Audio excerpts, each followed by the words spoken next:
I want to make a short video on just to give the idea of what's going on with the exhaust manifolds.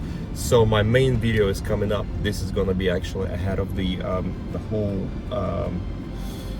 step-by-step install guide and dynos and such. So I just want to sum it up. We developed a set of S63 exhaust manifolds that outflow the factory collectors. Each runner, if you watch it all the way in the end, you will see where each runner outflows stock manifold by 10, I think between 10 and 12 CFMs. So that's a good bump. That will aid in the turbo spool. The vehicle will feel fresher and crispier, as well as the EGTs will be lower. The car just will feel better in general on acceleration, and just overall the drivability will be improved. So this is that. I just want to sum up. I will provide the dyno graphs where we picked up 6 horsepower, and I know it doesn't sound like much, especially for the for the amount, but it is very hard to outflow factory exhaust system in general. So if you can improve, you're actually doing something right. So the 6 horsepower that we gained on the dyno, it actually the difference was the rear wheel drive dyno versus the all-wheel drive dyno in the second video. Unfortunately, my other place was unavailable to do a test run for me. The second thing is the temps, the ambient temps were drastically different. I think it's like 15 or over 15 degrees, and humidity was ridiculous that day when we did the pass. So just guessing between the drivetrain loss and the drivability in general, I think we're looking at easy 20 horsepower gain with this set. But besides the horsepower, I think you're gonna do, just again, the drivability is the key with this specific setup. So this is that.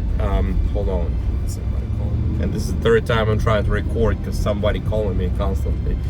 Just to sum it up, the video will be combined of multiple articles there that are separate. They are recorded in different time frames. That are the actual install, step-by-step install of the manifolds, the comparison, the physical comparison side by side, comparison in the on the dyno. I think the initial dyno is going to be at the beginning of the video. The final dyno is going to be after the set was installed on my personal vehicle, as well as the flow test. A big shout out to Calhoun Performance. That's all they do is it's flow engineering. They specialize in flow dynamics. They work with different heads, make them flow better, head porting and such. And when the owner of the company look at those manifolds, is like, oh my god, this is gonna flow. So it did flow, and at the end of the video is gonna be like a bonus feature where the manifolds do flow and outflow factory manifolds in every aspect. So long story short, we have flow numbers, we have dyno numbers. Again, dyno numbers are sketchy because the final run was on an all-wheel drive dyno versus the rear-wheel drive. So the drivetrain losses was there, and the temperatures were rough that day. It was in August and it was hot. So to sum it up, enjoy the video. There's a lot of work. There's a lot of very talented people included and involved in this job and in this masterpiece. But I believe we are the only ones in the world who can actually say, look, here's the numbers, here's the product, here's the comparison, here's the install. And long story short, here we are. I also will include the picture of the comparison of the factory manifolds flow numbers, as well as the aftermarket, my manifold flow numbers. They're all going to be side by side, so you can visually see, compare, and make conclusions. So hopefully you enjoyed the video, and it's definitely something that there is months of work, and there's blood, sweat, and tears in all this, and there's a lot of engineering, a lot of tech, and a lot of a lot of effort in these manifolds. I think y'all gonna enjoy. S63 community needed this. Make things flow better, smoother, and make the car more powerful. So hope you enjoy. All right, good luck.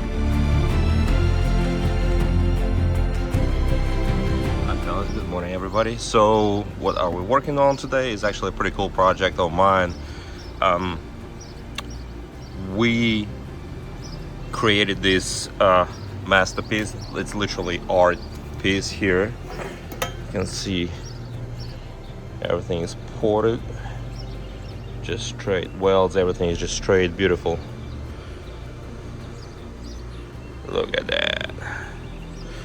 So why is this, I think, is this gonna be better? All these runners are 1/4 inch larger than stock throughout. Also, the bends are much smoother.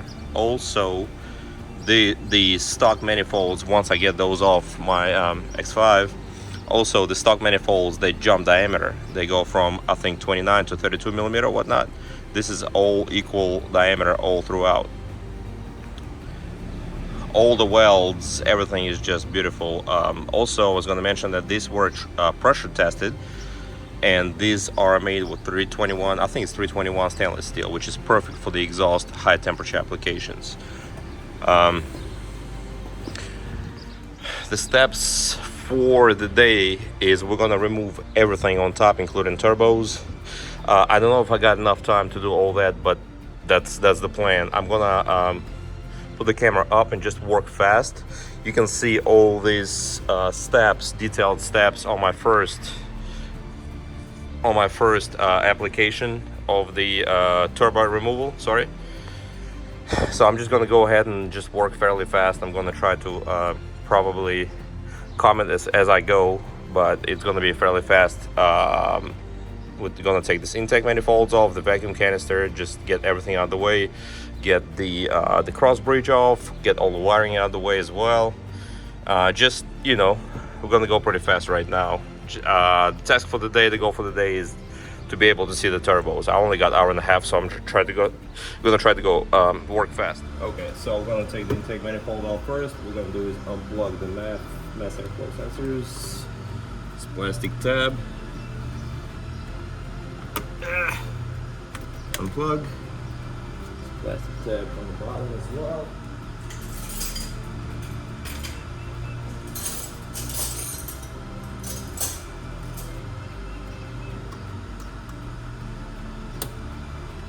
Unplug.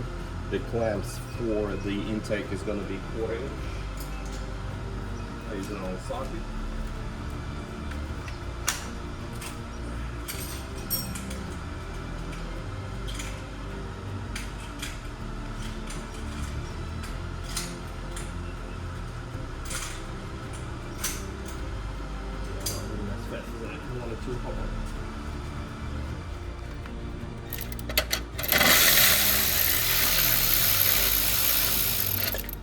Since there's going to be a lot of bolts, I usually put some bolts back in its place. Just going to get this snap.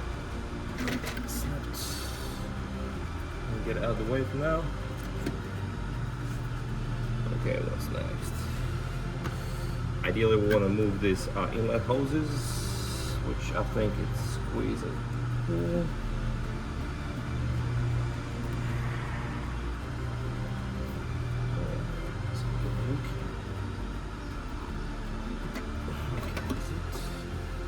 A little oil, not a big deal.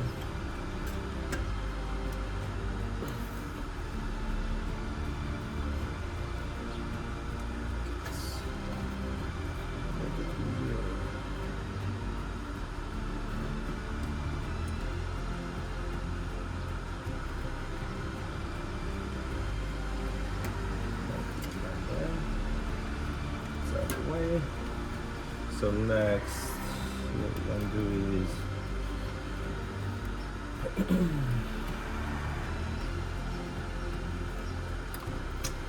get this coolant lines out.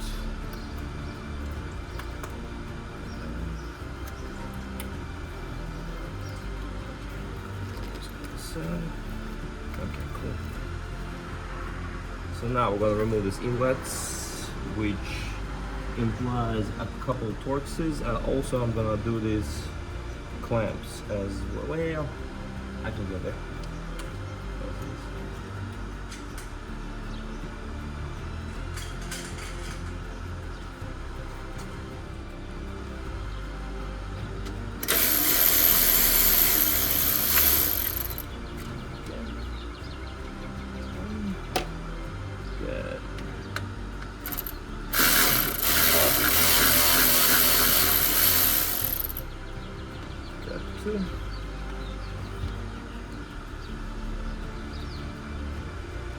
Probably gonna need a magnet for this.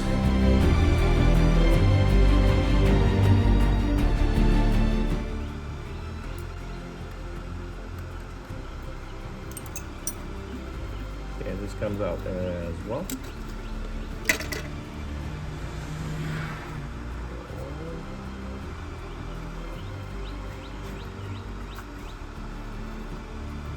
Okay, so now I got turbos open. What I'm going to do next is loosen those coolers. There's two, looks like T30 bolts.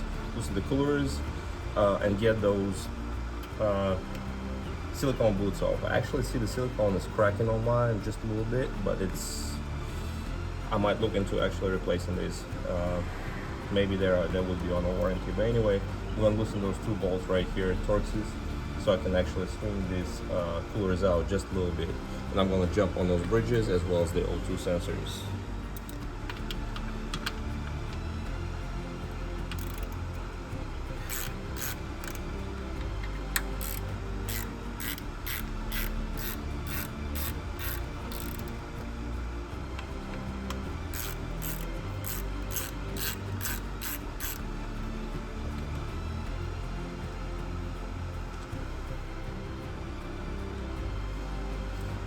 What? It's gonna work a little smarter.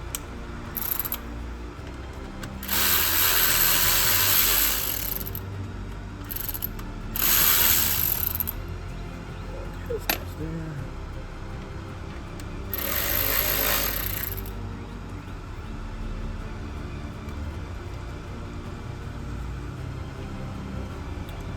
Yeah.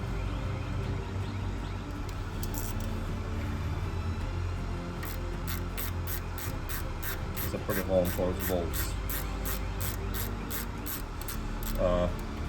Clamps on those couplers are loosened already, so it should be easy.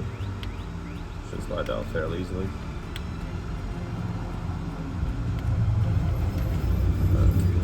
Right there. Okay, I got a little slag here, no slag here, but I'm going to loosen those. If you're doing it the first time, you probably have factory clamps that need to be, they do need to be, it's a one-time disposable clamp, so you have to break those like you've seen in my first video. But here we are.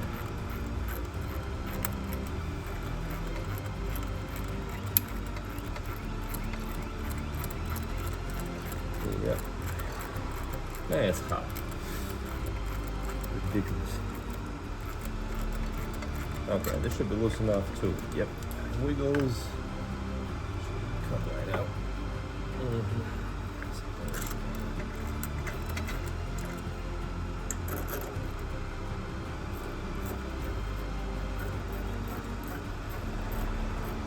Why I'm not using my electric ratchet is because the threads are so deep.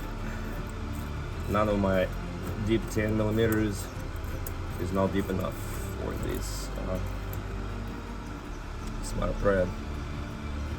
So just don't go crazy, don't do too much. But yeah, there should be a smart. Okay.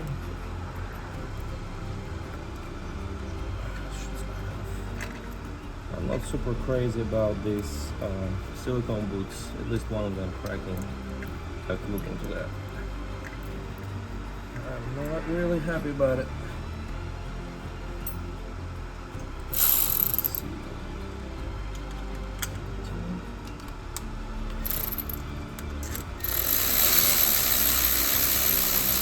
Okay, now we're talking.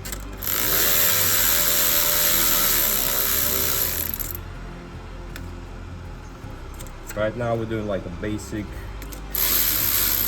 easy stuff. So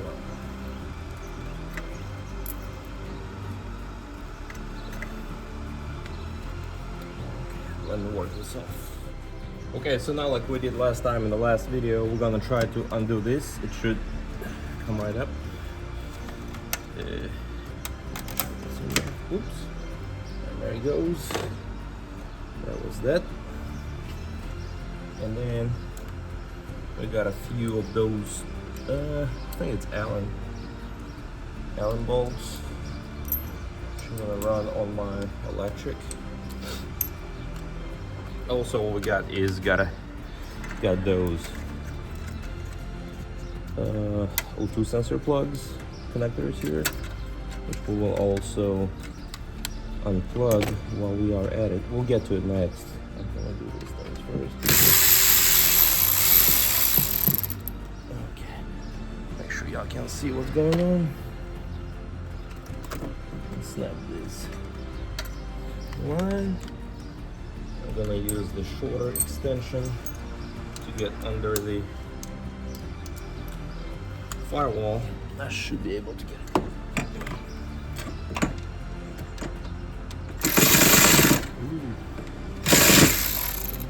New thread in there. That's no bueno. There's a short extension so we can get a direct shot. There you go. Now we're about to mast up. Man, it's hot. Okay, so this side is good. I'm gonna unplug since we're already here. Unplug these puppies.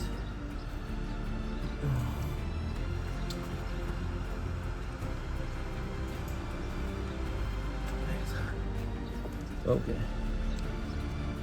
So 2 sensor like ears on the connector.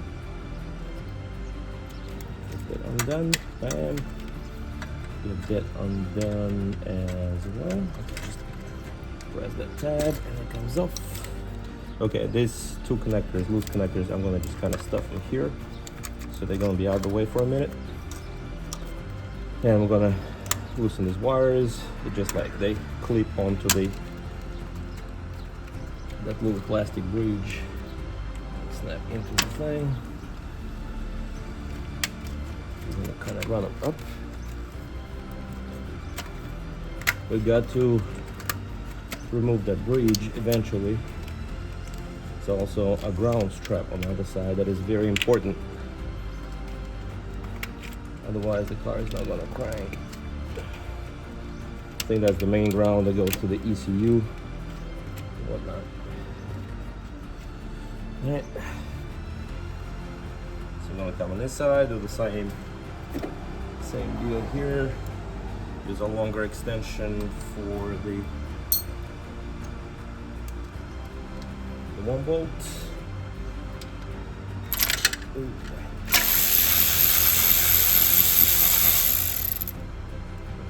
right there. Then I have a 10 out there, which I'm gonna work it on a short extension. Yours is gonna be probably still Allen.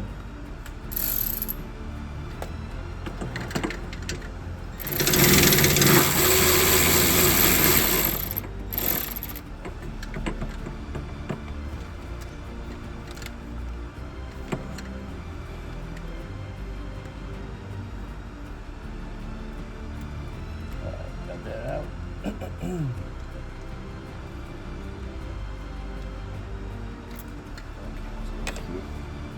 Okay, all the grounds are out the way. The car is disabled now. Okay, now we're gonna finish running those wire looms out. Just like so. Bam, bam. O2 sensor plugs out. Okay, bam, bam.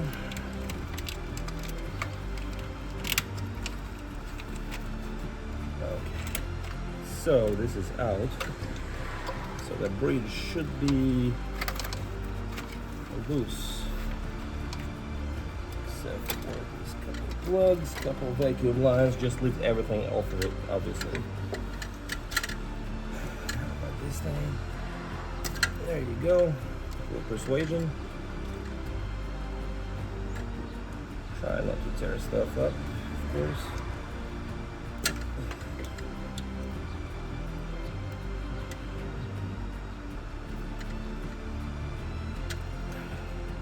Alright, got those plugs. Stuff them way out the way because we're not gonna need them for the next few hours. Okay, gotcha. Okay, so this bridge here is gonna come right up. Just take your time. Don't stretch anything, don't mess anything up. If you can see anything, yeah, it should be able to.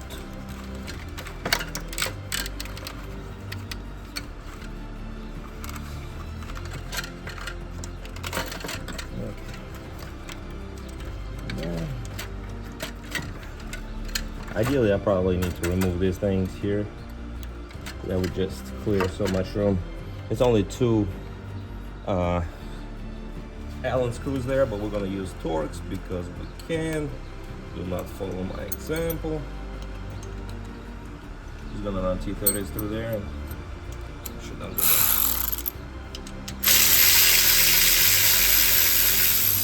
that. Works every time. Don't do it though.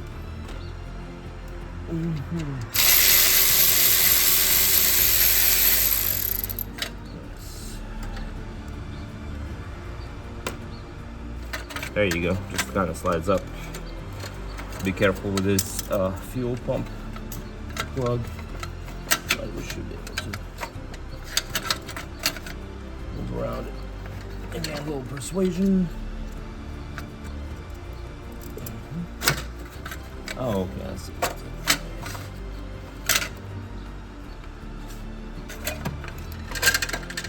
Alright, so for now it's out of the way. It's the bridge. I'm gonna put it in the trunk.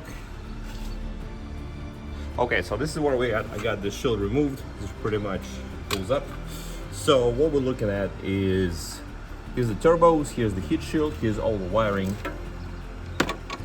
So actually we're coming up, you know, I ain't gonna jinx it, but we're coming up fairly fast. So this would be ideal time to replace your vent hoses that goes into the head. If you haven't done that, from my experience, from what I've seen, it's probably best to replace every, I don't know, maybe 60,000 miles or so. So we're gonna what we're gonna do is we're gonna loosen those two screws, and I think do it clockwise or counterclockwise. We're about to find out. And we're gonna remove this, clear this. We're gonna take the heat shield off. To take the heat shield off, as I mentioned in my prior video, we gotta take those O2 sensors out. So for now, what I'm gonna do is and remove these two things, hopefully right quick.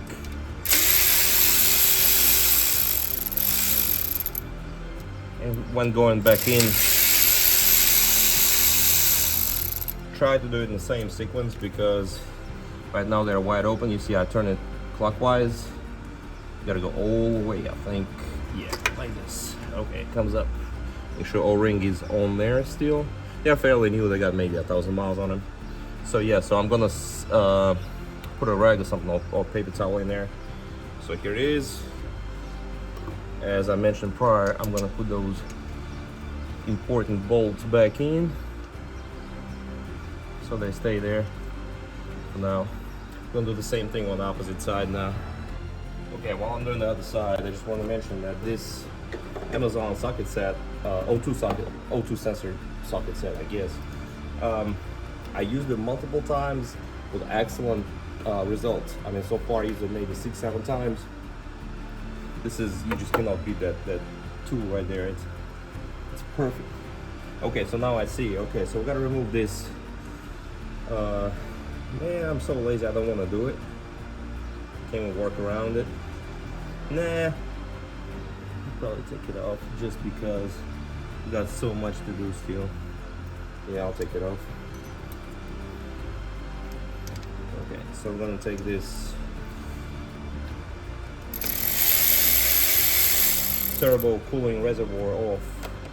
It lifts up right here. Okay, I'm gonna kind of swing it a bunch of wires and cords. I'm gonna swing it right here. I think that should sit fine out of the way. Should have a couple. Well, I actually got all the Allens removed except for one. You know what? I can actually work this. Yes, just one top bolt, get it out of the way, and I think I can get this purge hose off without removing the bracket. I think the bracket is something that I actually don't need to. I can work around. Just pay attention to all your wiring, how wiring goes. See, I'm being lazy, and now it's all messed up. Yeah, I should have did it from the beginning. Anyway, take the bracket, the tank bracket off as well. Just do it one time, don't take but a couple of minutes. Everything's wide open anyway. Get this out of the way. Yeah, this bracket sitting there. Now all wide open. And now I'm gonna get this vent hose. You just turn it quarter turn. Make sure again the O-ring is still on there. Put your bolts back in. And now we are ready to get those O2 sensors out. That should come out fairly easily because why? Because I got copper anti-seize on them. So yeah, that should be should come out very easy. So I'll take the towels here. Okay, there it is. Kind of make a little funnel and then fold and just stuff them in there so nothing gets inside the valve cover. And the valve cover job will be fine on this, which I imagine is coming up eventually.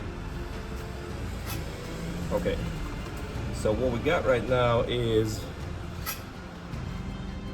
I'm gonna look and see. Okay, that should do right there. So the size is 7/8. It's a little loose, but I think it should be just fine. Let's see if I can. Yeah, I think this should do. So I'm gonna go grab my big wrench and a couple extensions, and I'll be back and set up. It's about 2-inch extension and the 7/8 socket, and it should. There you go. As I mentioned prior, the copper anti-seize on those threads. Oh my God. It'll save you some headache. Okay, so then you grab the plug and just turn kind of simultaneously. It should come right out. Whew. That's some fuely. Okay. All right, it's gonna be. I'm gonna mark those left and right. I think they are. It doesn't matter, but I just like to do it like that. And we're gonna do the same thing with the right sensor as well. Be careful, don't damage your wiring or the sensor. This is not crazy expensive, but just be careful. Go easy. Don't tear stuff up. That's it. All right. Again, the socket worked. Now do this, and then we're gonna take this. I'll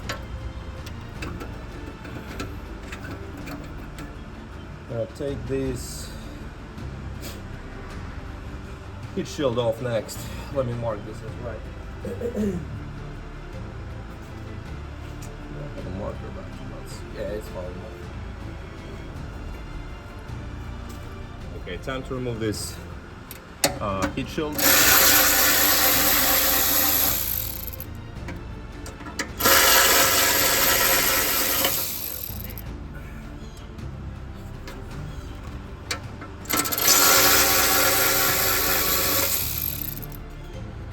that should be good.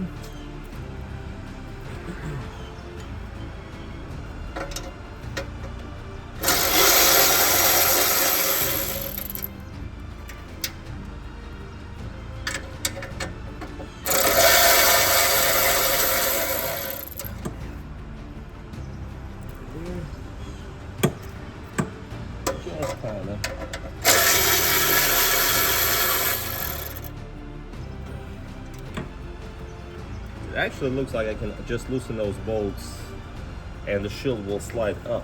If you are at this point somewhere, you will see what I'm talking about.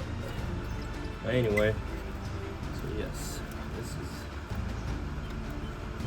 is it. Let me get a heat shield off and we're gonna look at the turf skis and the D's. Alright, here are my twins. Okay. Alright, take it off and we'll see what's going on. Okay. So, I don't see any signs of the exhaust leaks as of right now. It's my active outerwork downpipes, which are, I think, one of the best downpipes on the market. Everything checks out, everything looks good. So this would be the oil line, this would be the coolant lines coming in. What else? There's going to be a drain lines right there. I will zoom in. It's a drain line coming in, coming down from the turbos. So at this point, what I'm going to do is probably ooh, man, I hit my hand. Okay, so I'm going to detach those coolant lines. So I'm going to get a few bolts out there just so I can plug those lines, or maybe silicone plugs. So I'm going to get all these coolant lines out of the way, just lean them out of the way, and I'm going to probably mark them with tape, because last time I had a lot of confusion with those coolant lines. And so I'll be back with you. Let me get stuff ready.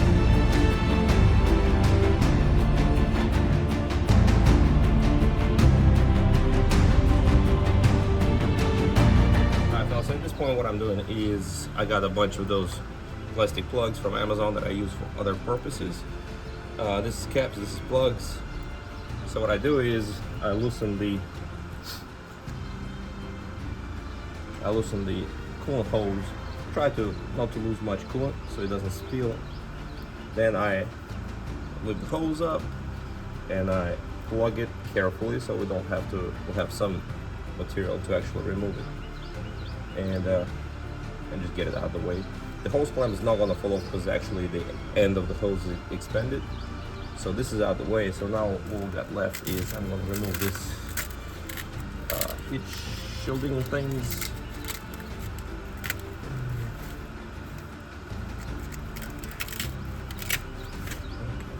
Way, put it right there, and do the same thing here. Okay, do the same thing on the way. So what we got right now is we got two coolant lines that go right here and right there.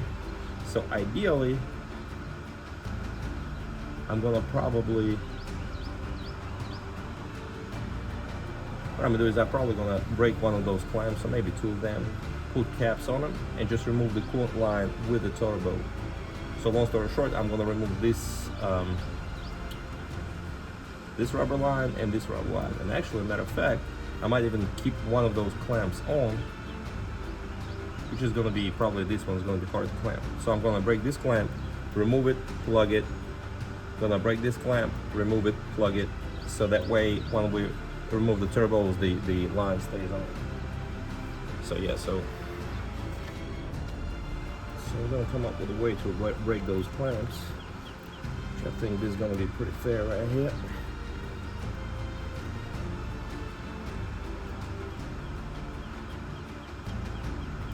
Hopefully I'll be able to slide that clamp off. I just don't want to damage the hose. And again, I'm gonna put it's coming off, so cap in there. Hopefully we can slide this off.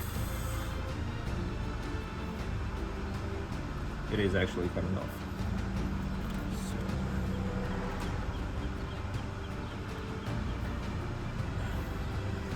So,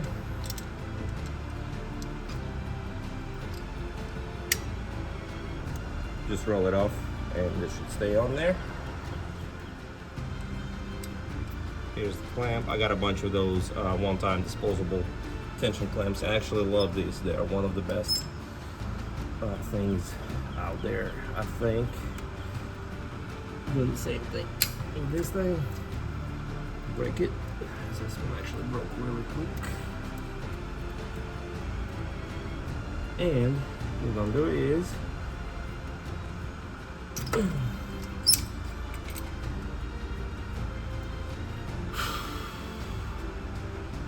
do the same thing. Man, not much cooler there. Okay, one more clamp. Yeah. So we're gonna dispose of these clamps. We're gonna use the new ones.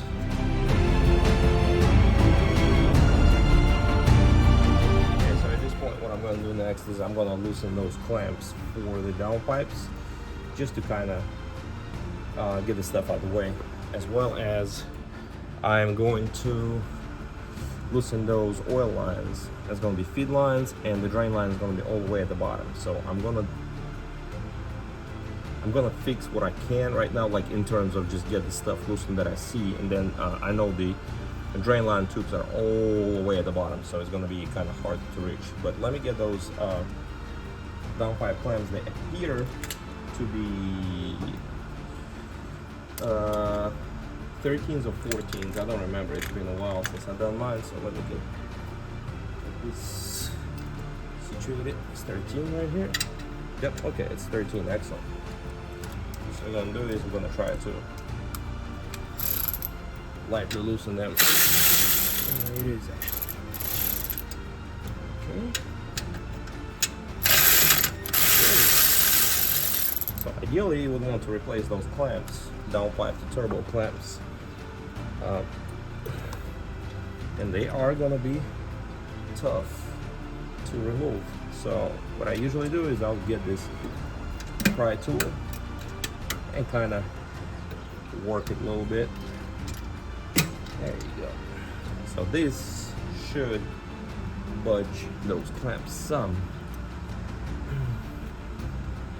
Yeah. Let's see. I'm just gonna spread the clamps away from the clamps. Let's see.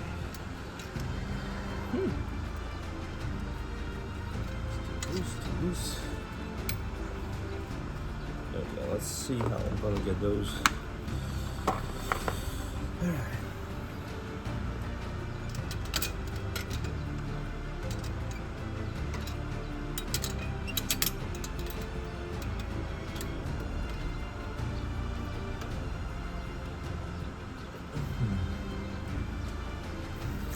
I'm gonna grab a flathead screwdriver, maybe helps.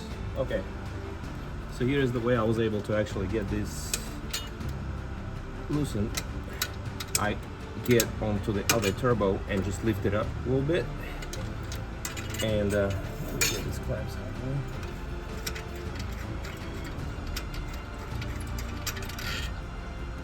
Bolt goes there, and just, if you want to keep these clamps and save those clamps, which I want to save those clamps, just carefully separate those, spread them, don't overdo it, and yeah, that's it. Just let them dangle like this and actually get them all the way to the secondary O2s. So yeah, so now we got downpipes loose. Woo! Downpipes are loose. Next step gonna be getting those oil feed lines, which is gonna be, I think they are let's see, what are they? Yep. Man, this thing's tight. What she said. Okay.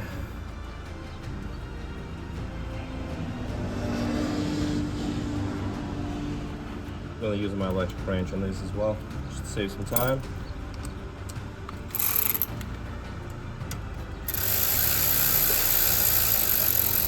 And we are going to put these back in their place. There's a bolt out there that appears to be 13, I think. 13, no, it's probably 14. So yeah, so let me get this line off as well. See if the camera is running. Yep, it's recording. So yeah, there's another feed line bolt here.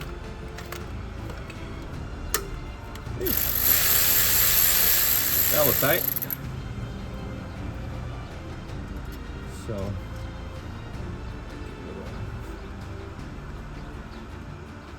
yes, we're gonna probably loosen this.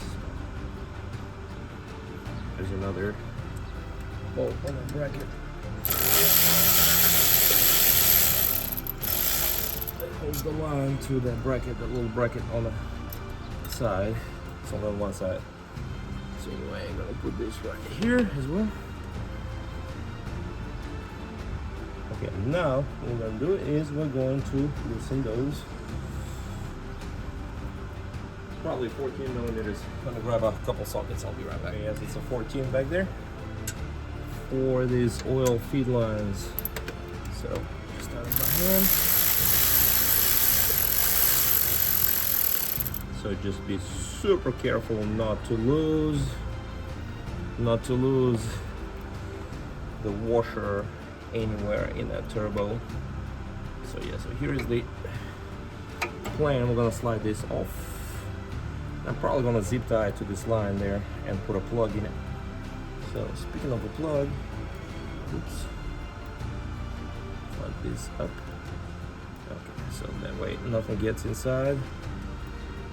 And then okay, I'm gonna throw a zip tie back there. But anyway, this is second line. The idea is gonna be the same.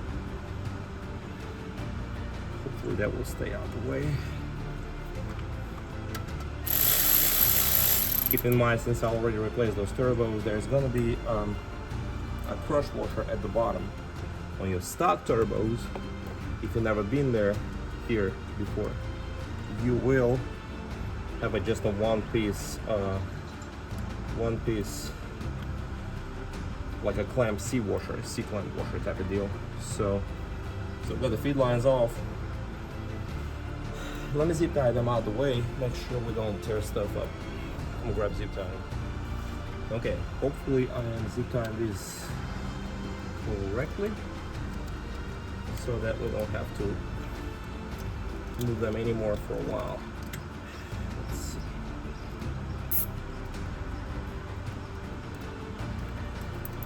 Ideally, that should be out of the way. Good enough.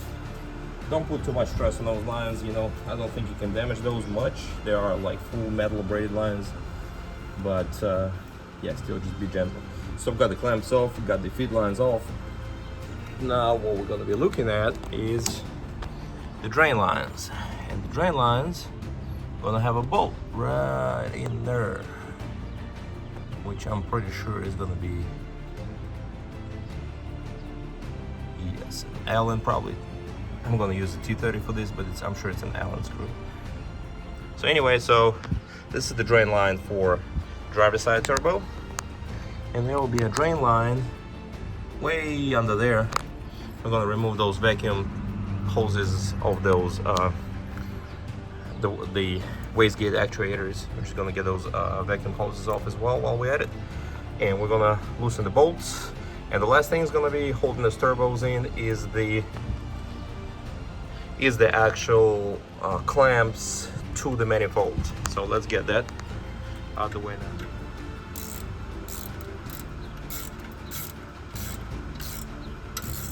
Okay. If I get this turbos pulled by lunch, I'll be in a very good shape. Only a couple bolts away from doing just that.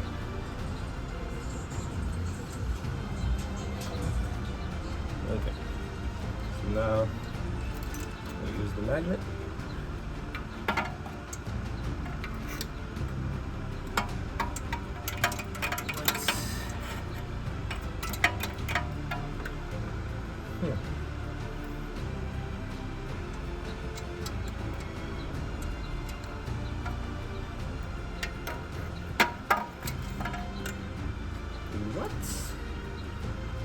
time.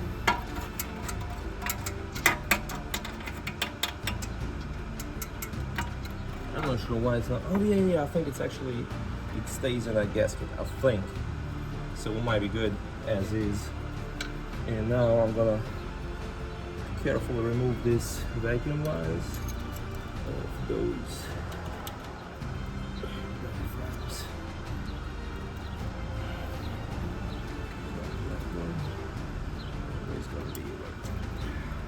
Be careful with that alternator hot side. Ideally you would want to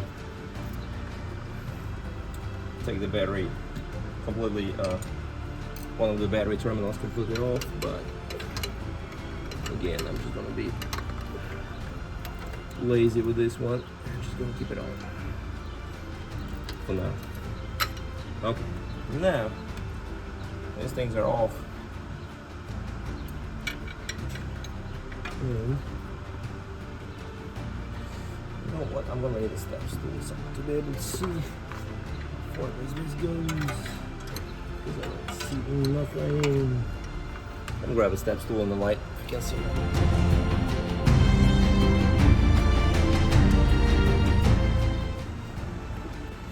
Okay, so the other side bolt is gonna be, I attached it in a picture.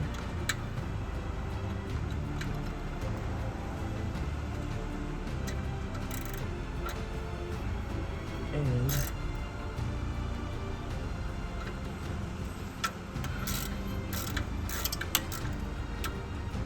finish it by hand.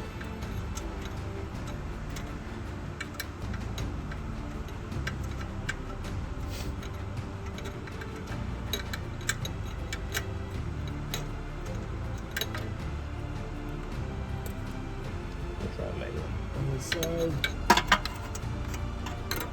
Yeah, I think the bolt's gonna stay in that bottom tube, in a drain tube. So at this point, what I'm gonna do before I forget, I'm gonna put those plugs in the oil feed lines, where the oil feed lines were, because we don't want nothing falling in there, and if it does, dirt, anything, it's gonna damage these turbos. At this point, we should be done with all the everything except for the last clamp that holds the turbo in place. Let me locate the clamp first so I can actually show you. It's gonna be visible for you, but you can also see that clamp in my first video. I'll show you in just a second. Show me those bolts. You see the bolt right there, right down there. It's not focused. Yeah, but anyway, you see that bolt right there on the clamp that actually fastens the turbo to the exhaust manifold. It's going to be identical bolt on this side as well, as you see it right there. So I'm going to probably run, I'm sure there's going to be 14 millimeters, so I'm going to go probably get a 14 socket and just a manual wrench and loosen that clamp. And at that point the turbo should be ready to come off. Okay, so it's a 13 millimeter bolt, and I'm going to take it out all the way like I did the last time. Drain lines are loose, downpipes are loose, so the bolt is coming out right now. Okay, here's the bolt. Let me go right there. They actually seem to be identical. Just move the turbo some. Yeah, I need to spread those clamps, use something separated a little bit. That something is going to be, there you go. There you go. Oh man. Okay, the turbo is actually moving now. So what I'm going to do is, I'll hand you up. Okay. So, turbo is moving. So, let's see if we can get it. Thing. Be carefully, make sure you don't damage anything, and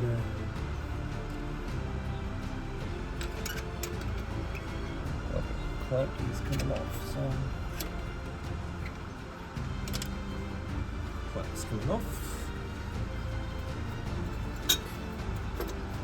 Some clamp right here. Okay, now it's spinning. Man.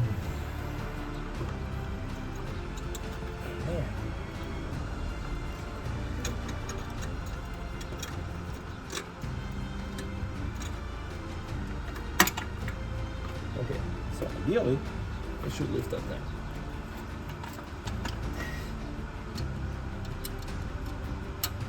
Just try not to tear stuff up here.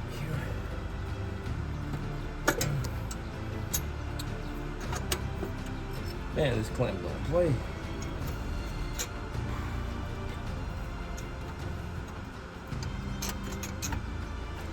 You gotta separate this clamp just a little bit so it releases the turbo.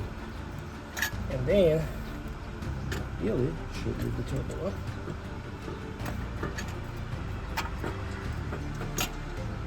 Let me try the drain plug bolt. Drain line bolts. Because it definitely is not feeling right.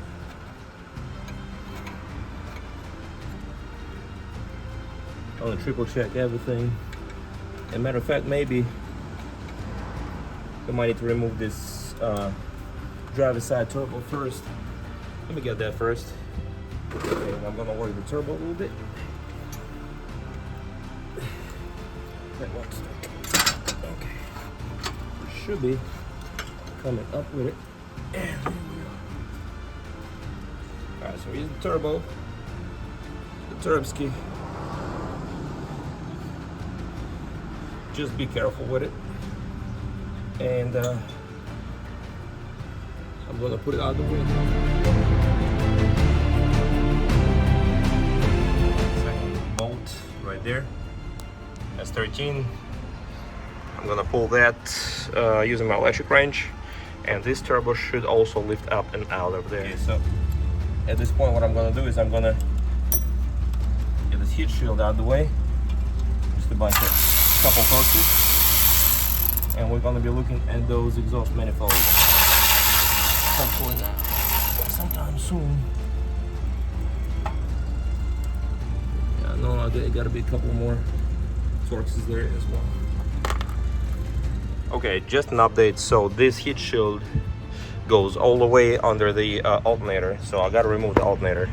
So the plan is I'm gonna undo this positive wire right there, which seems to be either 14 or 13.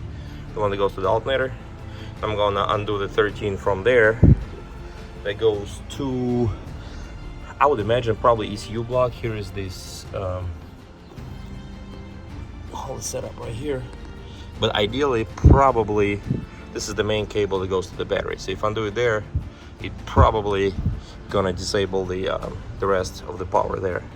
So yeah, so that's the plan. I'm gonna undo this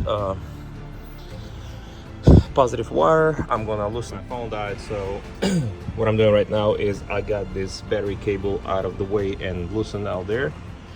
We got 8mm here for the fuel line. It's gonna be opposite 8 as well for the fuel line. We gotta loosen that belt and take the belt off, which is, I think, the belt tensioner is gonna be right there. It's gonna be a belt tensioner, so we're gonna slide the belt off. And at this point, we're gonna be looking at those 4 bolts for the alternator. 1, 2 on the opposite side. This bracket's way up. You gotta find that eventually as well. I guess this comes off too. Nice. Okay. Learning something. Yeah, it goes like this. Now that we know that part, yeah, I gotta dig that out. So yeah, so here's the project. Is we're gonna get the belt off and the alternator out of the way, as well as the fuel line.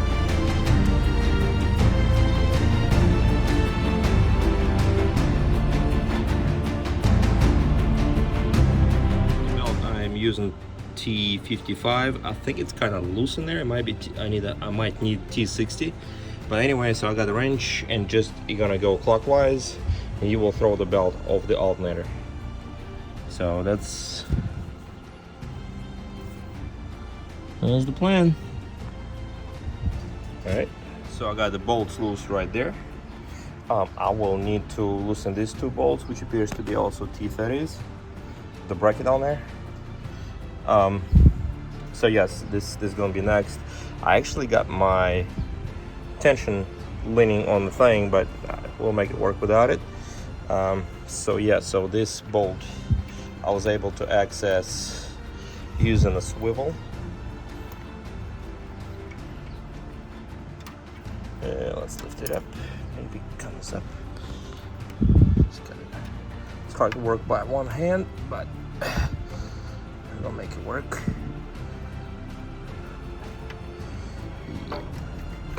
Come on, man. There should be I'm sure there's gonna be 1 or 2 plugs in the back of the alternator. I haven't looked back there yet. So yeah, let me get this bolt right quick. I'm gonna move the intercooler out of the way.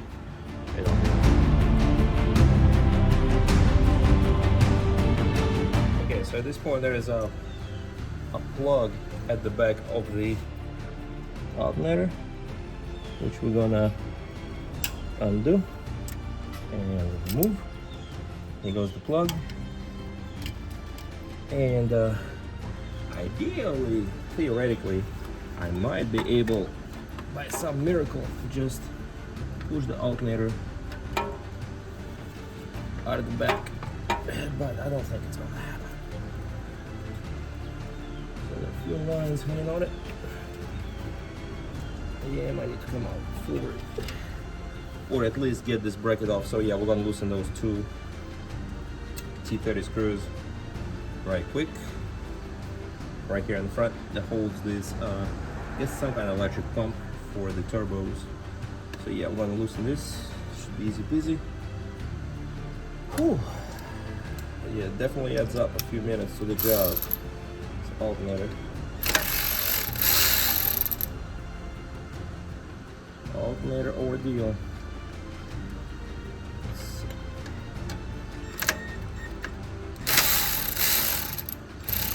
Okay.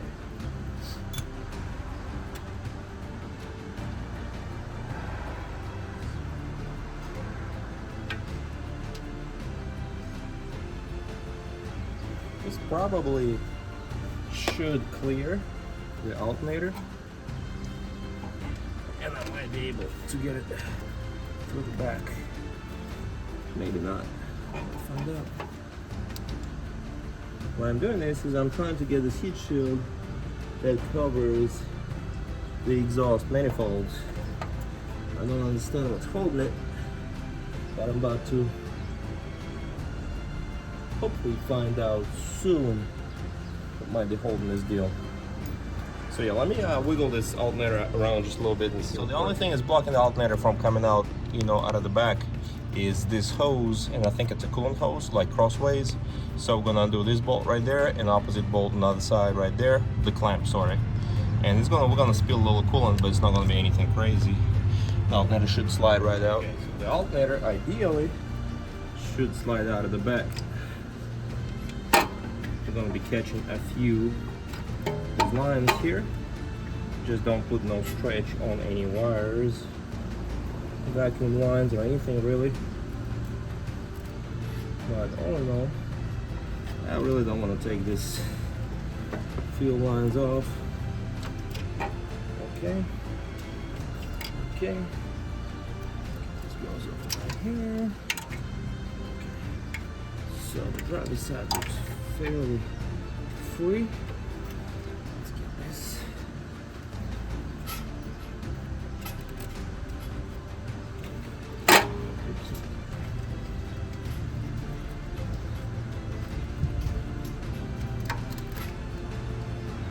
Wastegate vacuum hoses there, and should be it. It should be coming right through the back.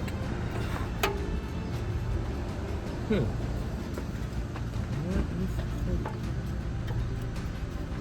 which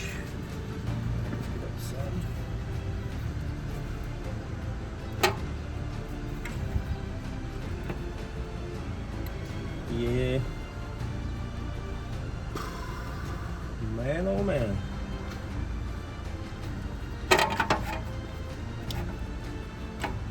Should be able to get something.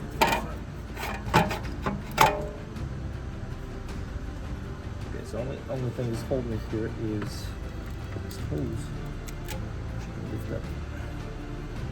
And this cord here, that should also lift up out of the way. And then all that bolts wide open. So yeah.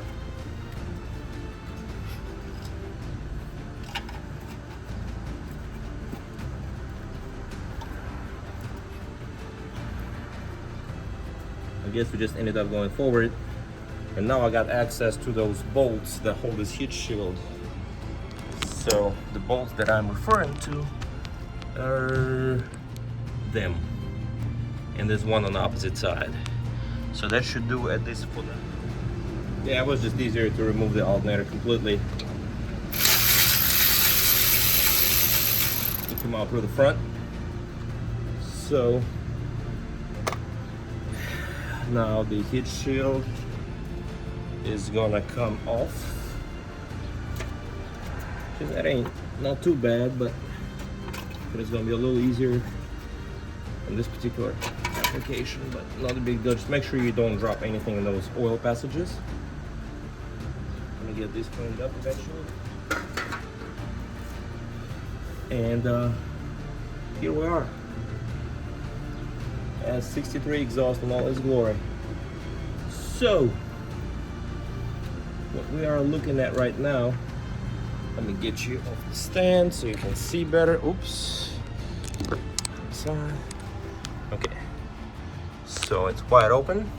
We're going to be replacing this oil return cover thing once we remove the manifolds. They are prone to leak on N62 engines. An N63, sorry, but since we are that deep, we're gonna replace it just because the part is not super expensive. So okay, so at this point what we're gonna do is we're gonna loosen all the bolts, all the external Torxes on both sides, and remove the exhaust manifold. The bolts that the socket, the external e-Torx socket is a E10, is what you're gonna need. And this is a small ratchet. We'll see how tight those bolts are. Yeah, they're not super tight. Nice. Yeah.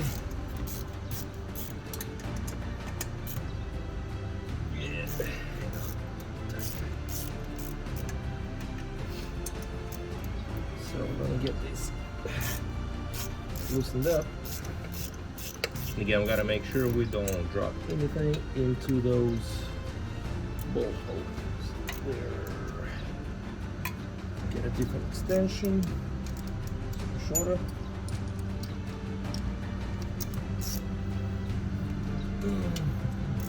Yeah, so far the worst part was probably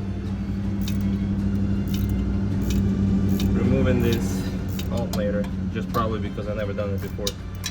Took me a couple of minutes. Otherwise, it's fairly straightforward.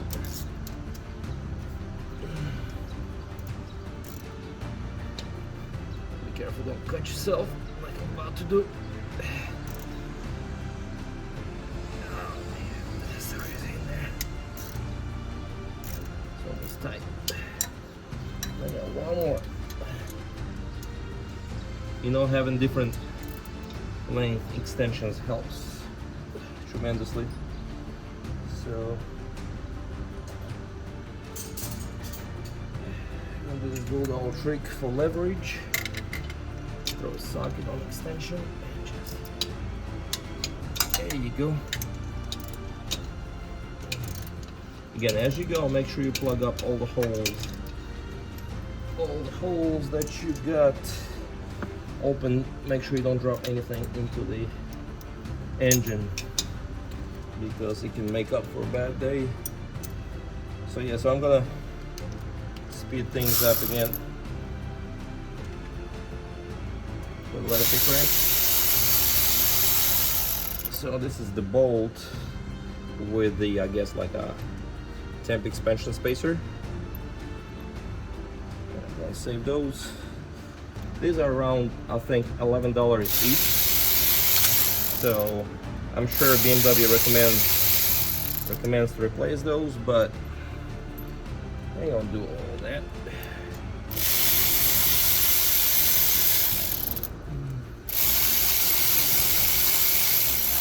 We're gonna use these bolts and torque them to spec. Oh wow, what's up with that? Don't break it. Ooh. Okay. Now we're talking.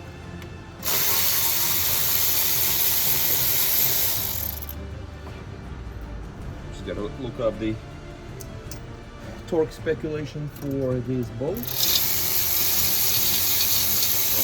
That would be later. Right now, we're gonna get everything out of the way. Compare. Probably gonna catch a quick break. I'm getting a little tired.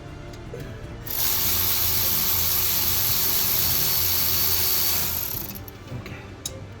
So, one more bolt. Honestly, down pipes are not really in the way. I don't know about the stock pipes, if they would be in the way, but as long as you can move them around just a little bit, I think you're in a good shape. Okay, one last bolt, and passenger bank will be free to go.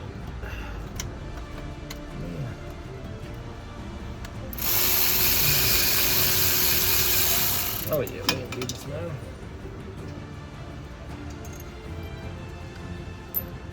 Okay, so we're gonna do the same thing for the opposite bank. I'm gonna cut you off. I'll be back once everything is loose.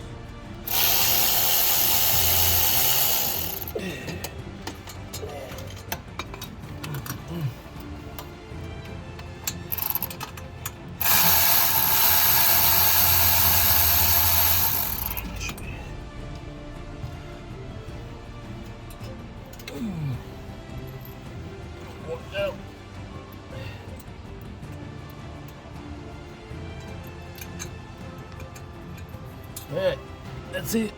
About to come out. Okay. Let's see what those were. Okay. Looks like I need to remove this heat shields here, which is just 3 Torxes. It's easy. Easy peasy.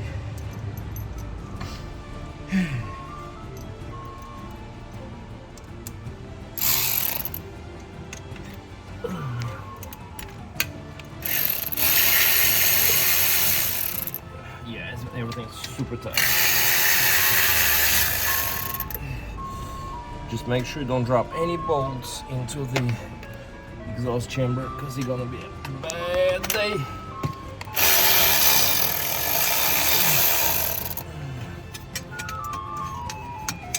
Okay, let's see what this will do. Okay, so this should pass, slide right this indentation in the head, and it's gonna be it. Hopefully this side's gonna do the same. Yes. Okay, so let's see. All right, so there we are.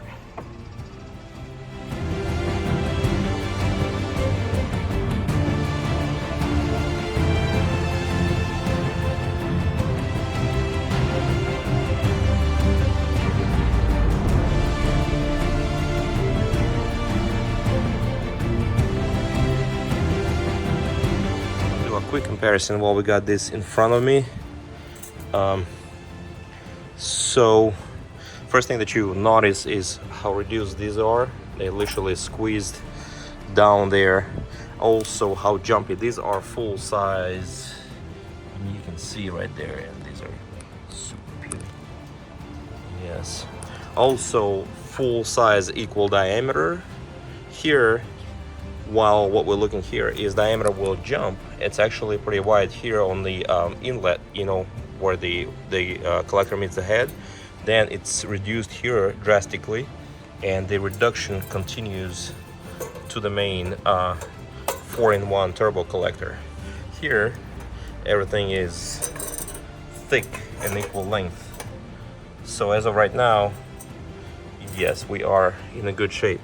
Now the manifolds are, the flanges are about probably 2-3 millimeters wider on the new ones, so we will look into that. And another important thing, I'm going to measure everything using my digital caliper, but yes, as of right now, everything looks super nice. These are much significantly beefier. I mean, even if you look at these identical side collectors here, I mean, yes, you will see even in the profile difference.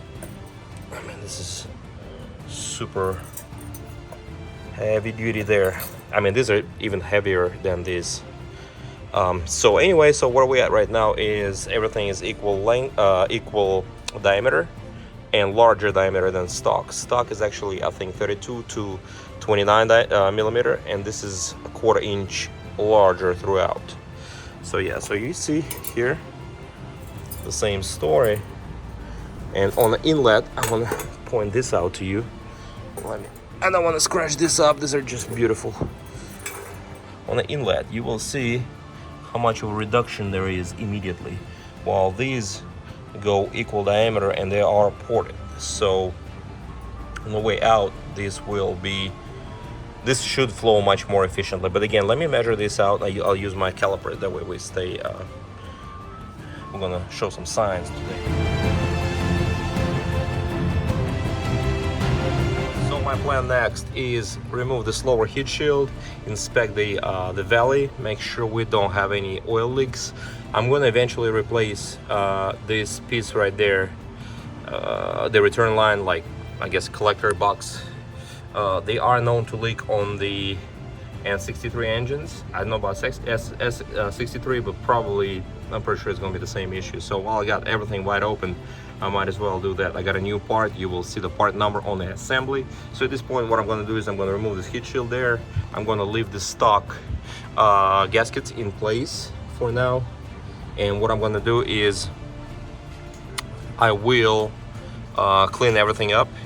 I will measure out the stock manifolds, and I will bolt up the new manifolds, just make sure everything fits, the turbos line up to the intercoolers, and that the heat shields work, and that the downpipes also line up well. And at that point, if everything checks out, we will proceed to the next step. Okay, just gonna be a couple Torx bolts here. The idea is the same all throughout, which I kind of like.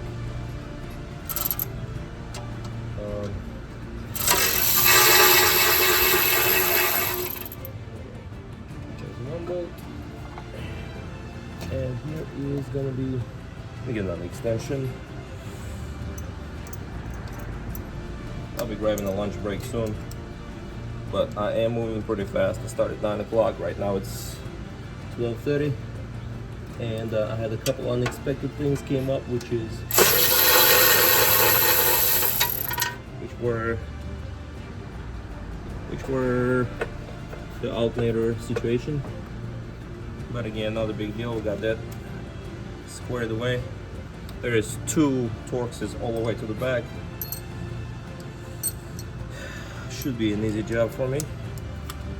Again, I'm using the electric wrench just because it's faster. I move through things faster, much faster.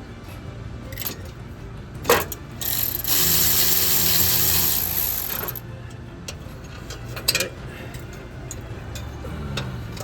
One more. Okay. So everything should be good to go.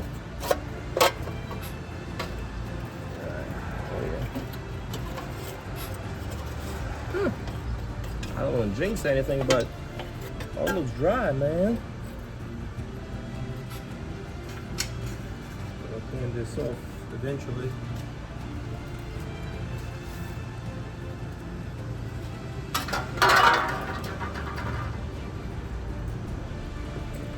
Bolts go right here.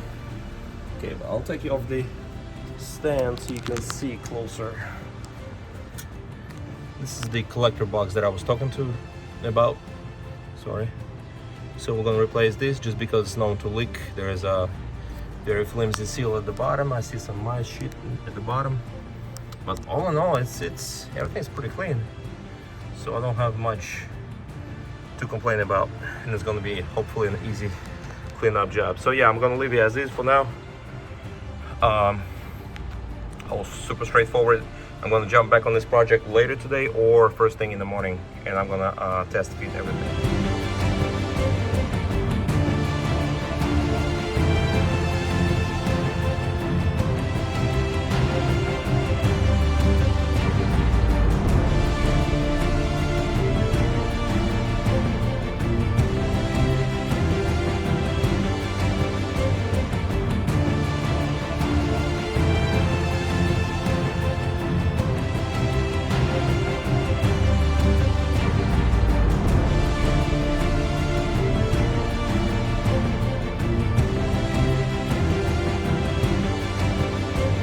Everybody, so I am back. It's been right over a month.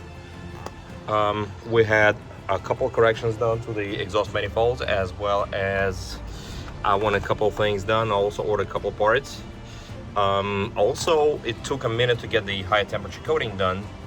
So here is the manifolds stock side by side with the upgraded units. So I want to go over sizing and a couple things that I want to mention while building this setup. Let me talk to you about the inlets first of all. So as you see, I just tried to put them right here side by side. So you see there's a step in the factory manifold, and these are actually ported pretty smoothly. So every time there's a step or change in diameter, it creates impedance in the airflow, as well as higher EGTs. Every time the air doesn't flow smooth, there's going to be very, an issue. It's not a big deal, but if you can cut the corners at the same not cut the corners, I mean, it's just a production exhaust manifold, so you don't expect too much. They flow decent, they flow good. A lot of guys actually get decent power with the factory manifolds. Idea of this manifolds is heavy-duty, robust design, faster turbo spool up, as well as just much more efficient flow, which will result again in a faster turbo spool.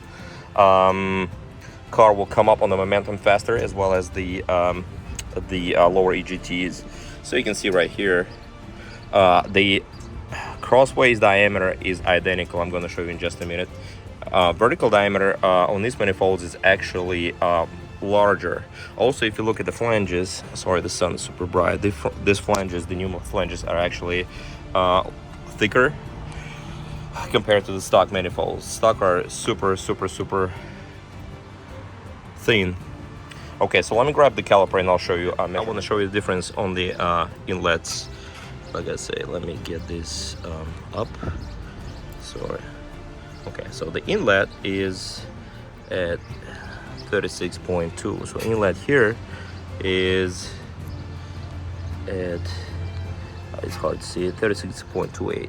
Now we're gonna go to that step that actually gonna drop the inlet of the pipe drastically. So here is the inlet, it's 34.15, and we are keep going at 36. I'm sure it's gonna be 35.3. Okay, yes, let me get it square. Okay, so yeah, 35.7, so it's almost 37 millimeters. So we're looking at 2 millimeter larger opening here on where the exhaust gases enter the manifold. Now I want to show you how the diameter is actually dropping from one size to another size to another size. Spell is normal to be larger, and again, it's a production manifold. You see how this diameter is actually different. So let's go. Let me see. I'm trying to measure this thing out right quick. Okay, we are at 34 outer. Now it depends how thick the wall is. I'm gonna cut this once I flow bench test this, but we're gonna go in a. So we are at 34, and we're gonna go 42, which is substantial difference. 41.7.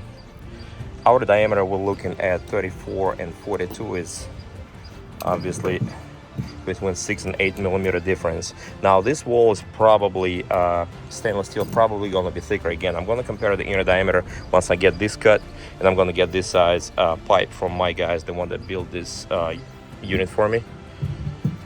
Pardon me, it's super hot here today. It's like 98. Okay. Just gonna show you something else real quick. And also, it's gonna be beneficial with this manifold. You see this wall inside, it guides the exhaust gases, keeps them like linear and organized to get into the turbo and actually hit the impeller faster.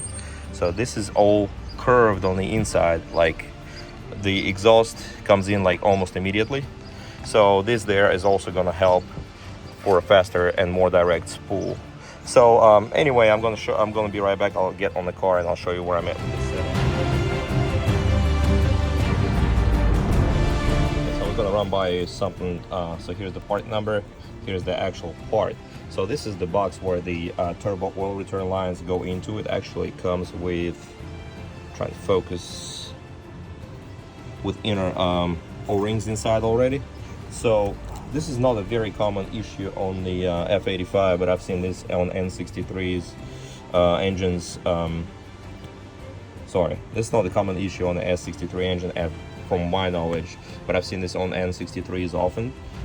This gasket here at the bottom of this, I guess, collector box, it gets weak and starts seeping oil. So here's that box on the engine. I haven't removed it yet so you can see. And you see that oil line coming all around it right there. So this is the box with two silicone plugs. So this box would leak over time just because of the temperature and where it sits.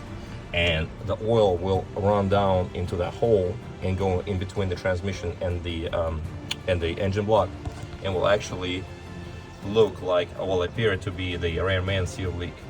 So this box would be the first thing to check if you got like rear main seal leak, if you think you got one. So yeah, so I'm gonna replace this box right quick since everything is wide open. The box ain't but $60. It's the best time. It's one of them well in there parts. So I see a bunch of external Torx, e-Torx bolts, and yeah, that's just a bunch of e-Torx bolts. So I see 1, 2, 3, and I gotta loosen that oil line just to. I'm just gonna loosen it at the case first and see if it gives me enough clearance, which it should ideally give me enough clearance to remove that box. But yeah, so anyway, so that's where I'm at with this setup. I also cleaned all the ports here with the Scotch-Brite. Just make sure when you clean it, do not drop anything in there, because it's gonna make a lot of noise and it's gonna make for a bad day. But yeah, so this is where I'm at right now. I'm gonna replace this box, and we're gonna install the collector. Probably gonna be wondering, how am I gonna put this thing together? It's been over a month. That's quite a few bolts, as well as quite a few things that just go in layers. And luckily, I made a good step-by-step video for all y'all. So this, oh shit. Okay. So this is gonna help me put it all together. Yeah, there is flex, minor flex in the pipe, so I'm gonna get this e-Torxes out. I hope I don't drop. Just make sure you got everything cleaned up and vacuumed out, so you don't drop anything into the block. It'd be a bad day if you're gonna drop anything in there. I've never done this before, but again, it's super straightforward. So we're gonna see. Let's get this box changed out. Okay. So this piece slides out directly this way from the block.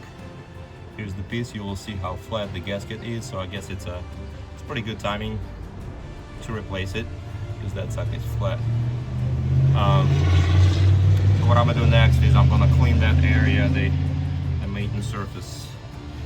It should be fairly easy to do. I'm just gonna use a very light piece of Scotch-Brite. Where's my Scotch-Brite? Okay, so this is the deal here.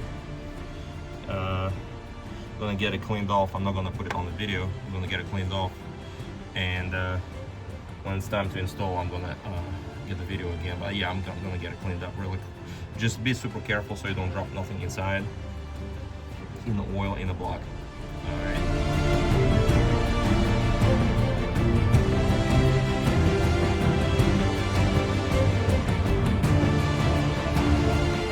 So I got everything cleaned up, and at this point the new unit gonna go in here. So what I'm gonna do is I'm gonna lift that line up. Just try to show you. They're gonna be pretty hot, but if you can do it with one hand, you can do it with two easily. So yeah, so just get the pressure off and slide this deal in. Yeah. So yeah, one hand ain't gonna work, but two hands, we got this. Okay. So trying to slide this thing in, this box in, but it's definitely yes, that's it. That should be it. Okay. Cool. Let me make sure. I'm gonna pull it out. Just make sure I didn't roll that gasket in there. I just got a bad feeling on it. No, I didn't roll it. Cool. Okay, so getting back in with this piece. I just gotta pick up that line just a little bit. The oil line. Should hold line up. And we're gonna use those bolts. Sure, BMW gonna suggest to reuse this. I mean, to replace this, but you know how we do it. Launch it. Okay. I know my phone is cutting off constantly, but one day I'm gonna get me a new phone, new car, new everything. Okay. So now we're gonna tighten these bolts up. We're gonna tighten them by hand. I think the torque for this is 8 Newton meters. And as usual, we gotta go in a crisscross tightening sequence, which is, you know, like you would do on every other piece. Okay. You can see where this gasket is just compressing and this cover is actually being pushed down. It's nice to see. It's definitely the old gasket was tired. There. So we're gonna click to 8 Newton meters, and don't tighten all one bolt, just going gradually. Don't tighten just one bolt.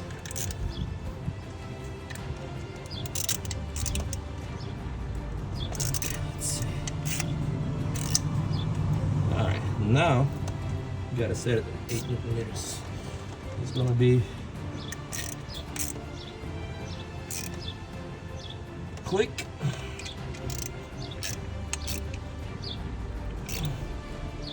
click, maybe one more, click, and one more,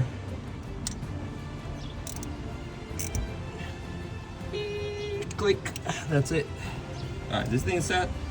I'm gonna replace this bolt again to the top of the cover, and we are coming up on this. We are coming up on the exhaust manifolds and gaskets. All right, let me get this started. Let's see.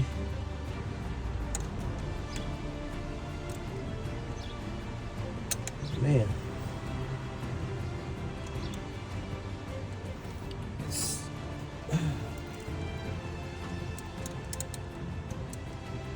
Okay, get it started. So you got the idea. So I'm going to tighten this bolt and get the gaskets ready for the manifold. So I want to look at something. I got L-ring gaskets. I had always good experience with L-ring. They are usually like about half price of the factory gaskets. So just comparing these side by side, I see the stamping. It's hard to see here, but the stamping on the new gasket is actually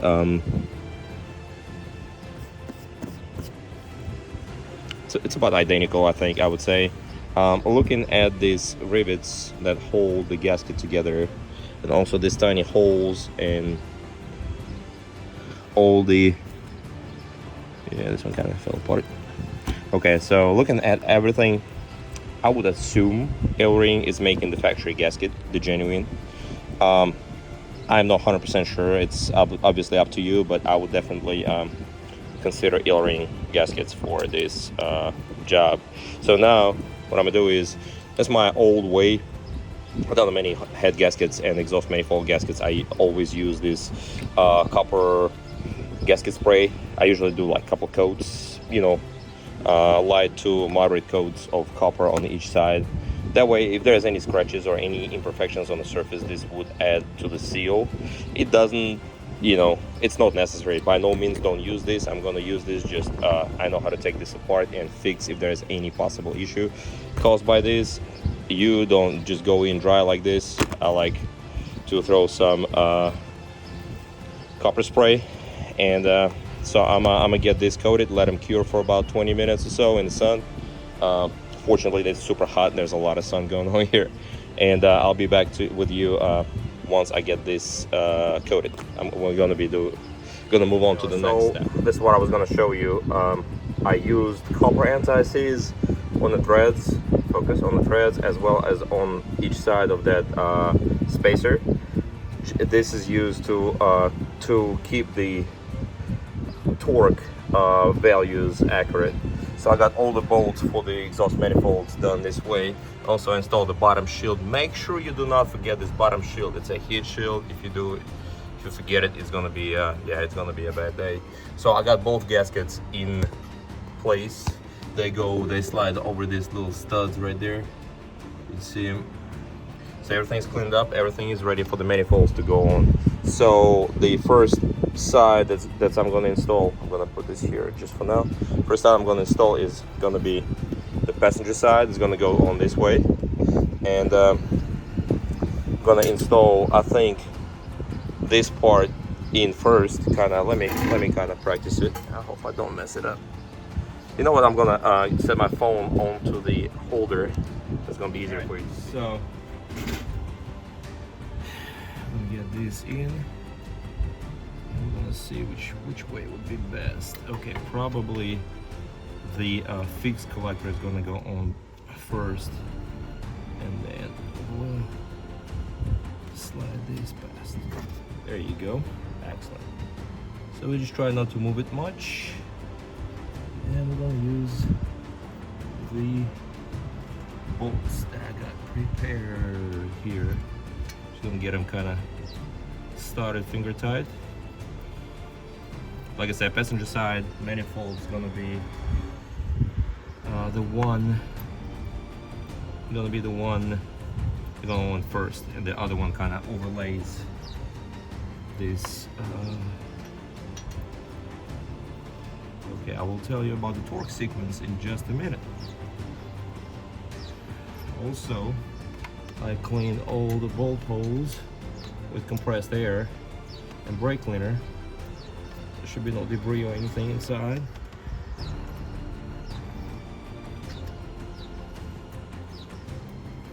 And it's a beautiful.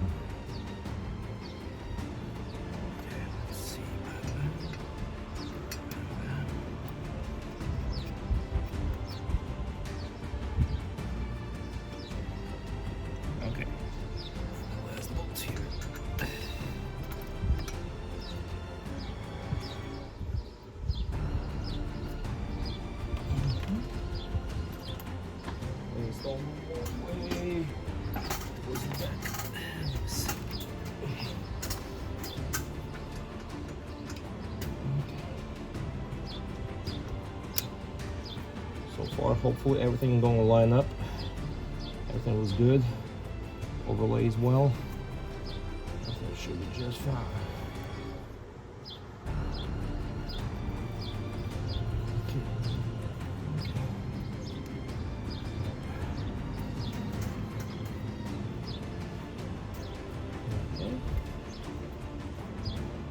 All right, so the torque sequence for this is gonna be 1, 2, 3, 4, then upper 5, 6, 7, 8. So the upper first, then the lower, upper, lower. That's the plan. So I'm gonna let you go. Let me get the e-torques for this thing, and I'm gonna get them. Kind of snug. All right. So these are hand tied, as I mentioned before. 1, 2, 3, 4, 5, 6, 7, 8. Now let me get the other manifold. Okay, that's gonna go in second, and I got it right here. Let's see. Yeah, we're gonna go in first. The outer flange is going in first, and the inner flanges kind of slide in next. Just gotta be careful. And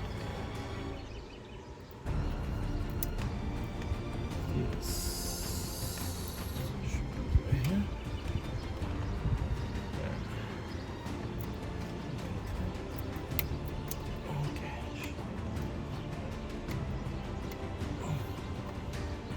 Okay, let's get the bolt started.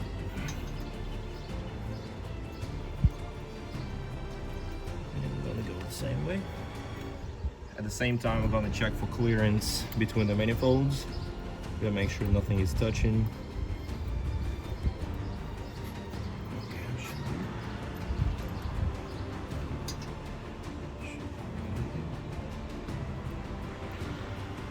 While I'm putting this bolt in, I was going to tell you a quick story. So I got this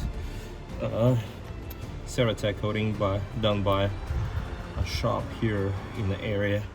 Actually looks pretty good and even and uniform. So I'm pretty happy with it as of right now. It's a nice setup right here. Make sure we start all the bolts before we tighten them. It's super nice to be able to work through this hole where the alternator used to be. Gives a good clearance. So far, I was able to find a torque spec of 10 Newton meters. It's 555 across, and then 10 Newton meters for the. Let's see. 10 Newton meters for these exhaust bolts. So I'm gonna reach all the way in.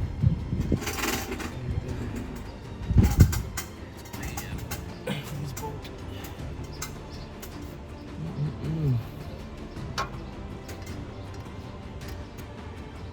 It's pretty hard to reach, but I got it, I think.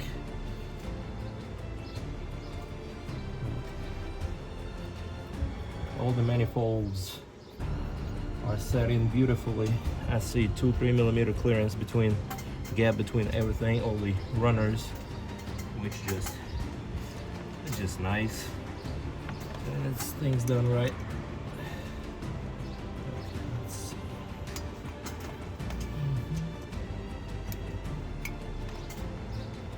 Okay. Just gonna tighten these by hand for now. And the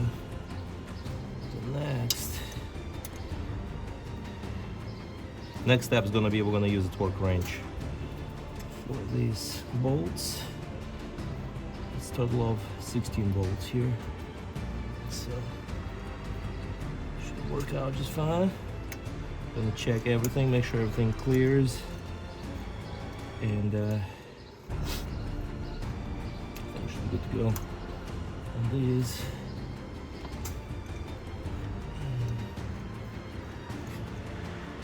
Definitely a beautiful setup. I hope it shows out. Hope I see some gains with this thing. Which, looking at the stock manifolds, they are just so restricted that I don't see why wouldn't it make some gains. Show me some horsepower. All right. It is super hard to work here. Hard and hot. Not about done. and close to the torque range stage.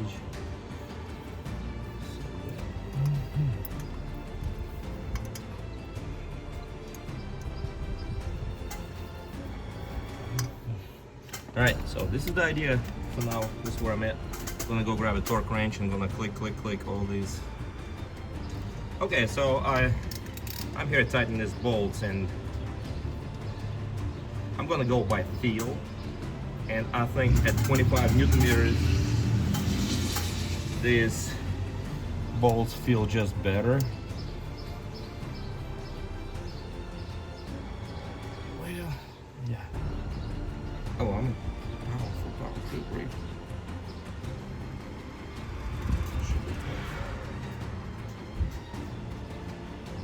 Okay, so 25. I was hitting them Newton meters. I mean foot-pounds, sorry. There you go. Okay.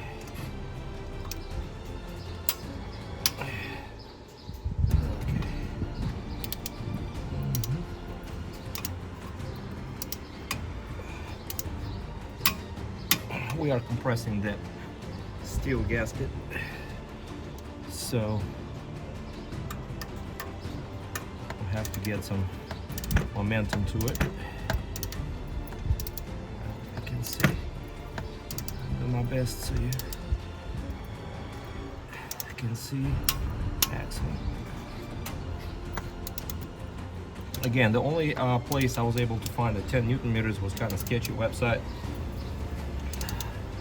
My experience allows me to kind of judge and get the feel of what the torque probably should be more appropriate for this particular setup here. So I think, like I said, 25 Newton meters feels just right, in my opinion. I was unable to pull up the proper torque, so I'm just going by feel, and I'm trying to be consistent. There you go.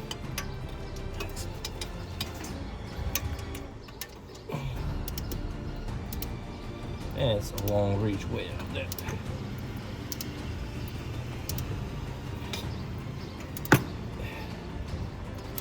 Okay. Excellent. All right, one side's click. The other side idea is going to be the same. I'm going to let you go for a minute, and I'll get the manifolds tighten up and check everything, all the torque specs, and I'll see you.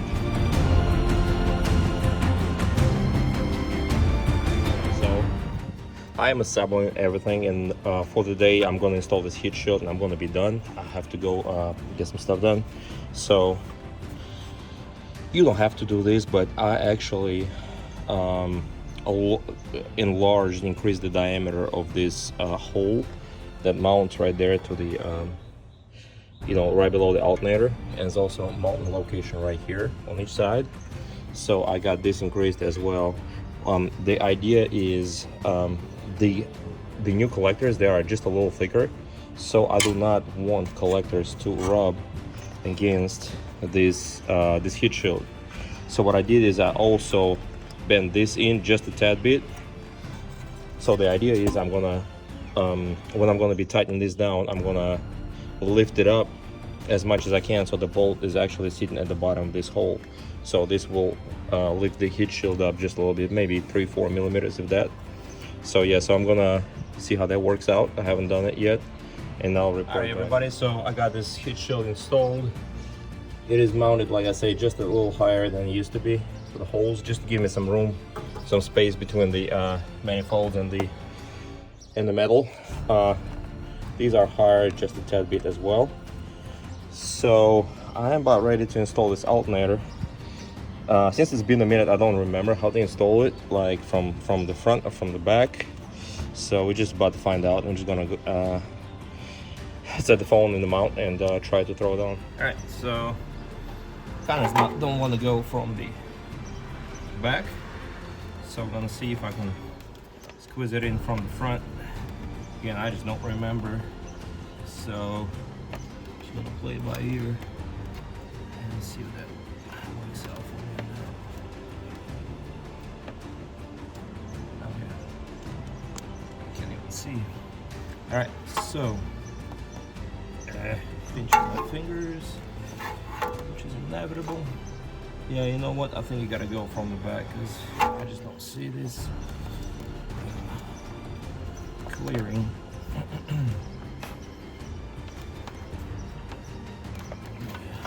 It's not gonna clear the air quarters. So yeah, we're gonna go over here. We're gonna work it past these coolant lines, kind of gently get them out of the way.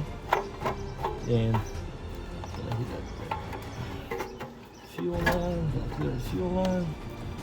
There's a bunch of lines everywhere. As a connector, we don't want to tear up. Matter of fact, I think it's alternator connector.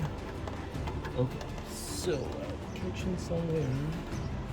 Might be catching. Yes, I'm catching the fuel line, which I can squeeze past it. Oh, I see what you mean.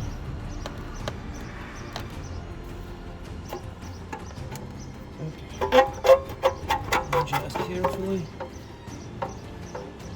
Slide it right here. Okay. So, very vaguely, this is how you're gonna sit.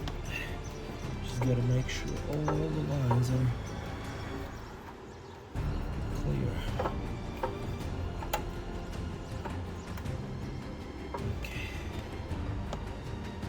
All right, so now we're gonna bolt this up. I'm gonna see if, yes, this should go on the opposite side. I'm gonna see if this air duct that's supposed to go to the, connect to this heat shield, if it's gonna work well where it's at. So I'm gonna catch a break for now. Where I'm at with this, I got the alternator installed. Pay attention, don't forget those brackets because I installed it without the brackets and I had to take it all apart again. What else? Make sure you get those fuel line. This holder is like little brackets with the 8mm bolts on each side. Make sure you're gonna install and run the wiring correctly. Wiring that goes, you know, all across the alternator and to this junction box right there. I'm gonna put it on charge because I know the battery is discharged. What else? I will get those brackets and belt and whatnot installed in the next, hopefully tomorrow. I'm gonna work a couple hours. At this point, I gotta slap the turbos on and all the heat shields, wiring. It's super easy at this point. I'm sure you've seen my previous video on installing the turbos from Pure Performance. So it's gonna be, like I say, just gonna be a bunch of shorts at this point. Well, when I'm gonna throw the car together. Now this is an easy run at this step. So like I say, I'm gonna put the car on charge now, and I'll be back when I'm gonna be ready to install those turbos and, you know, all the piping and oil lines and a whole bunch of other stuff. So again, we're in a home stretch, almost there. Not that much left to go. And let's say here's the alternator. Make sure alternator is connected to the air duct at this on this heat shield. And we are almost there. We're getting there. Thanks everybody. Okay, so I got a drain bolt tightened right there. It is actually T27 at the bottom. Yeah, so the bolt is tight. And now I'm gonna tighten this 13 on the turbo clamp.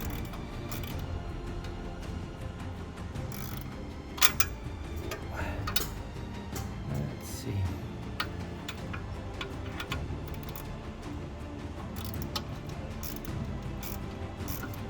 I'm gonna go by hand. Come out. Then I'm gonna tap the turbo, backward, forward.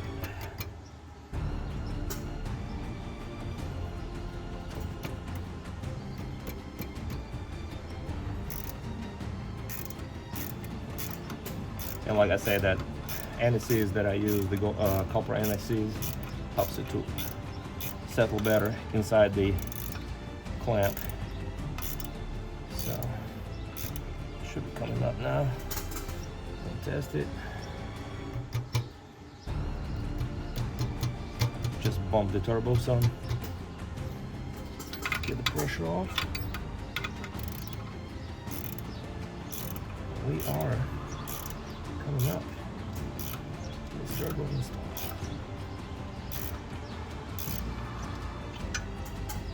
From what I've learned, this ends on that hose clamp. I don't know if you can see it or not, but the ends, they gotta barely touch, maybe 1 millimeter apart. That's when it's gonna be tight enough. That clamp. Don't overdo it. Keep in mind there's heat expansion for this clamp. Okay. Yes, I'm coming up, so.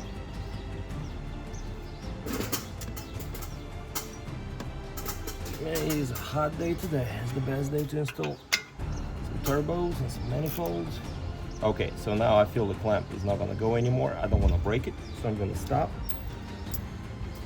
By the time I install the second turbo, this clamp might actually settle in and might allow me for another quarter turn. I will be back on this later. So now it's time to install the second turbo. Let's see. I gotta figure out how to install this. Downpipes as well, but we'll cross this bridge when we get to it.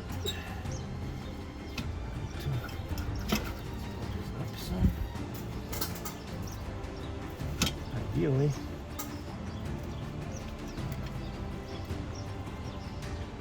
yes, I'll get to it once the turbos are in place. Okay. Okay. So as you see, I got the clamp position on the manifold. I got the turbo line lubricated. Just gonna see. Just gotta go super careful with this deal. There is a coolant hose coming right under the turbo manifold.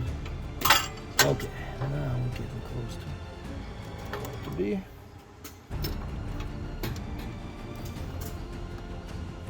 Okay, let me shine the light. I'm installing the drain hose into the thing. Make sure it's in.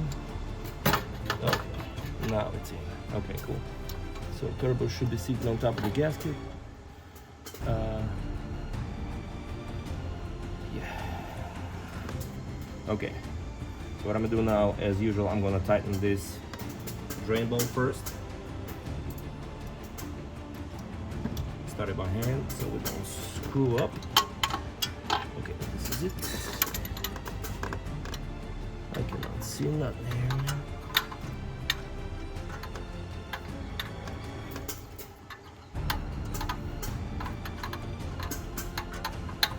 Like I said, just start this drain hose by hand so you don't cross thread anything. Alright, keep it tight. Come on. Put a little ooga dooga on it. Ooga dooga. Very light ooga dooga.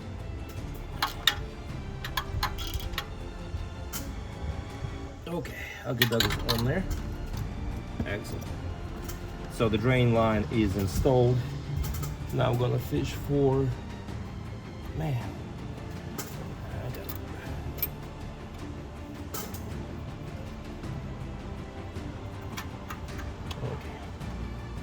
Alright, cool. Okay. Now we're talking. Okay.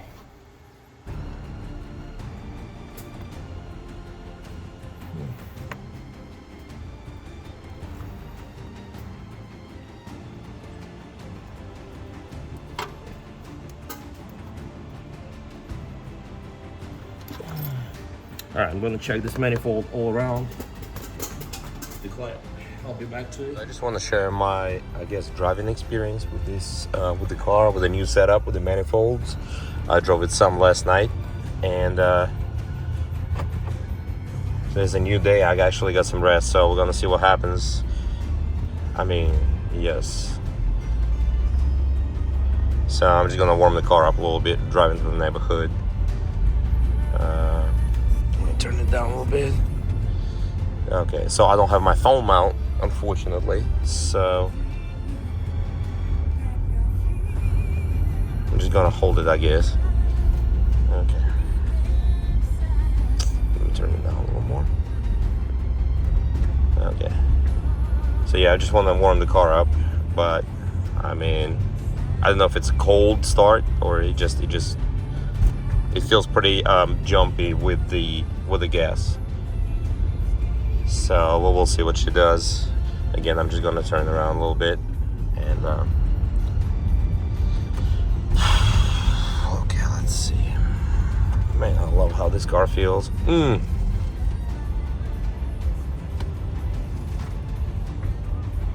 Okay. Oop, something fell in the back. I still got a couple parts laying in the back, but that's extra parts, unnecessary. Okay. So we're gonna go on the front of the road and just give it some gas. Yes, but right now, I mean, the car is still kind of cold, so I'm not actually pushing it. But I can feel the gas is just responsive. But again, I guess it's too early to say. Just gonna drive it a little bit and see.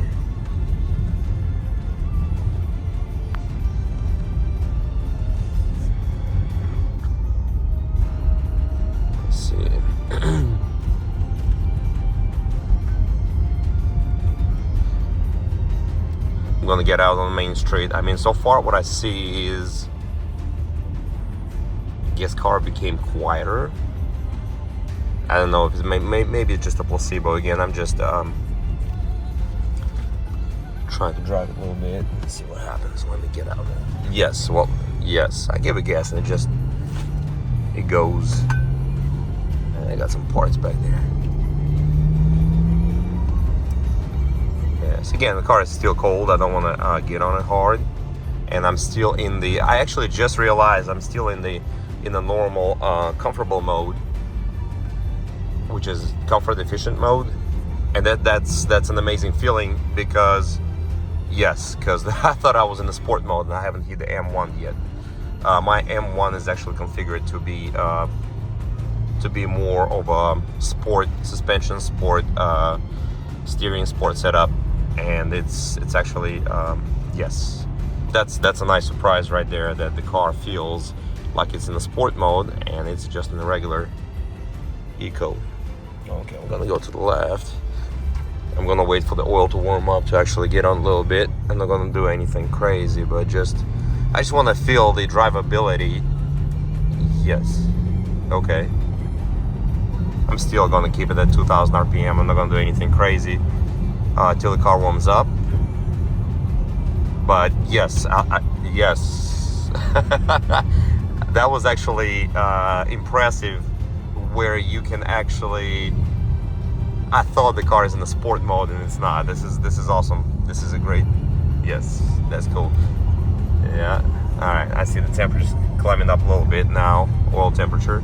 So I'm gonna let it warm up for a minute, and yeah, with 4 minutes. Let me drive it a little bit. I like this. I'll be right back to you when the car around, and the car actually sounds quite close to stock, which I didn't expect much to change. Yes, man, I just cannot. I mean, this is just beautiful. Yes. So I don't hear anything unusual, anything odd with the car. So okay, so far, yes, everything is it's close to stock. So let me hop in and we're gonna see what happens. I'm gonna drive it a little bit and warmed up some, so we should be good to go. I'm gonna give it a little gas and see what she does. Yes, it's immediate response. So let me actually hit the sport button. Now we're gonna be truly in a sport mode, because before that it just felt like it's in sport mode. So, and again, yeah, oh wow, it's yes, it's pretty touchy. Let me see what she does. Yes, I mean, the car is, wow. So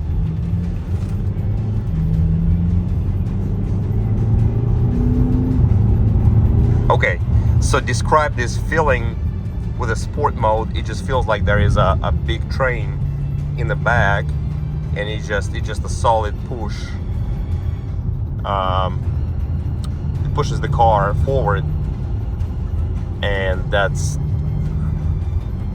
I'm gonna give it a little gas, and immediately it just goes like free and easy. That's a again, I don't want to get on the car till it warms up completely, but that's as soon as I give it just a little gas, just a tap, it immediately just goes. It just feels like it's eager to speed up. Yeah, that's definitely that's nice. That's super good. Okay, there's a truck pulled up in front of me, so we gotta slow down a little bit. Alright, the oil done warmed up now, so I can actually give it a little go-go. Yes, love it. Oh man, there's grass everywhere, and I just got my car cleaned up a little while ago. Okay. Alright, what are we doing today? Let's see, what are we doing? Just make sure we don't... Okay. I'm gonna let him go, and I want to give it a little gas, maybe halfway throttle. I don't want to redline it just yet. I want the car to adapt to everything, all the changes, but yes. All right, let me see what she does. All right.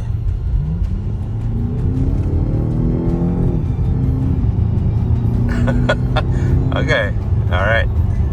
Yes.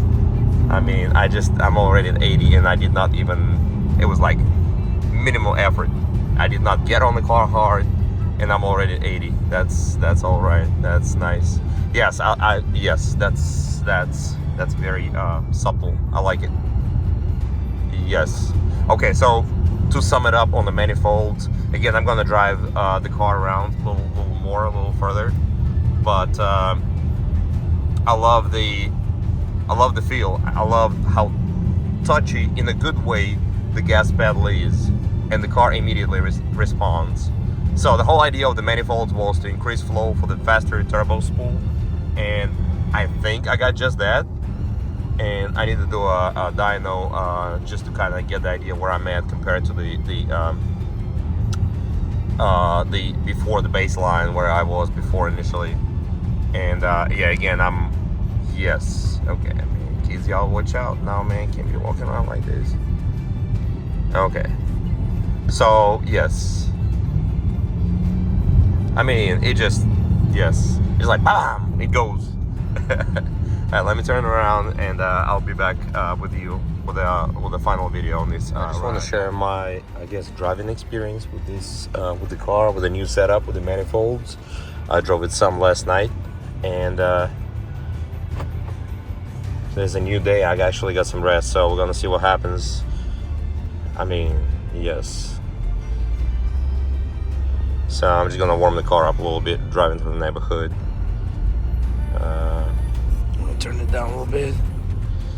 Okay, so I don't have my phone mount, unfortunately. So I'm just gonna hold it, I guess. Okay. Let me turn it down a little more. Okay. So yeah, I just want to warm the car up, but I mean, I don't know if it's a cold start or it feels pretty jumpy with the gas. So we'll see what she does. Again, I'm just gonna turn around a little bit, and okay, let's see. Man, I love how this car feels.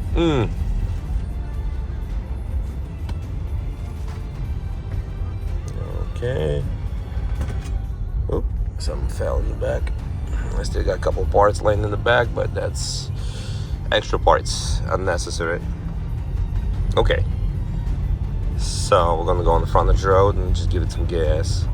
Yes, but right now, I mean, the car is still kind of cold, so I'm not actually pushing it. But I can feel the gas is just responsive. But again, I guess it's too early to say. Just gonna drive it a little bit and see.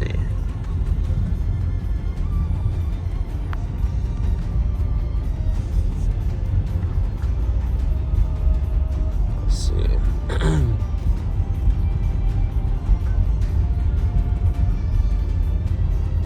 I'm gonna get out on Main Street. I mean, so far what I see is, I guess car became quieter. I don't know if it's maybe it's just a placebo again. I'm just trying to drive it a little bit and see what happens. Let me get out of it. Yes, well, yes, I give it gas and it goes. I got some parts back there.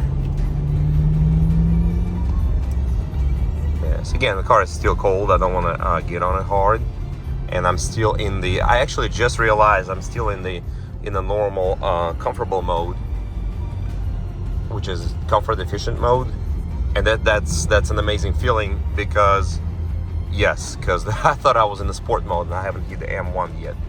My M1 is actually configured to be more of a sport suspension, sport steering, sport setup, and it's actually yes, that's a nice surprise right there, that the car feels like it's in the sport mode and it's just in the regular eco. Okay, I'm gonna go to the left. I'm gonna wait for the oil to warm up to actually get on a little bit. I'm not gonna do anything crazy, but I just want to feel the drivability. Yes. Okay. I'm still gonna keep it at 2,000 RPM. I'm not gonna do anything crazy till the car warms up. But yes, yes, that was actually impressive. Where you can actually, I thought the car is in the sport mode and it's not. This is awesome. This is a great. Yes, that's cool. Yeah. All right. I see the temperature's climbing up a little bit now, oil temperature. So I'm gonna let it warm up for a minute, and yeah, wait 4 minutes. Let me drive it a little bit. I like this. I'll be right back to you when the car warms up.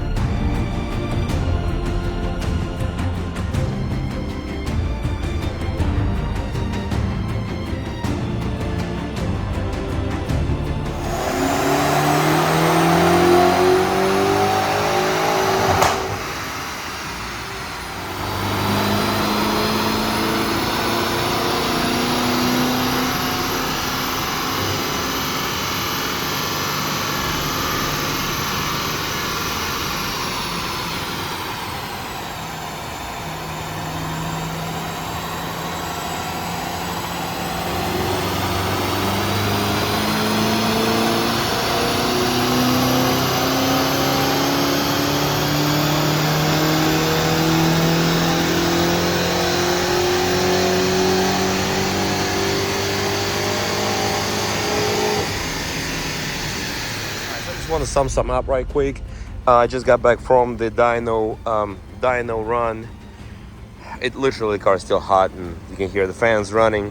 I'm super happy with the dyno results. We picked up some horsepower. I think we picked up about 6 horsepower. This is post exhaust manifold install. Why I'm so happy is because the base run, the temps were at about 70 degrees Fahrenheit. We did it in March and it was kind of cool and dense air, and right now it is super hot. It's about 86 degrees, so it's over 10 degree difference. And you know, the turbo engines that are not super happy about this humidity and higher temps. And also the humidity picked up. I think it was initially about 20%. Right now it's about 40%. I'm gonna post dyno graphs so you'll be able to see, but I am super happy the way the car feels. I'm just going to sum it up. Back then, initially, car, I would use the sport button a lot because the way the car, the responsiveness of the vehicle. But right now I don't even have to use the sport button anymore because how peppier and crispier the car feels, and how much better it reacts to the throttle pedal. So all in all, I'm super happy. I love the setup. The exhaust manifolds is not that bad to install, so if you take it to the shop, I don't know how much they're gonna charge, but if you do it yourself, it's easy peasy. And yes, definitely recommend it. I'm gonna post pictures, videos. I'm gonna put this all in one big video. Manifold install as well as dynos, and we'll see what happens. I'm super happy with this. Definitely an upgrade. Love the car. I mean, this is one of the best cars I ever had, so love it. And here's the plug for the M40. So yeah, we are definitely on the right track. Thumbs up.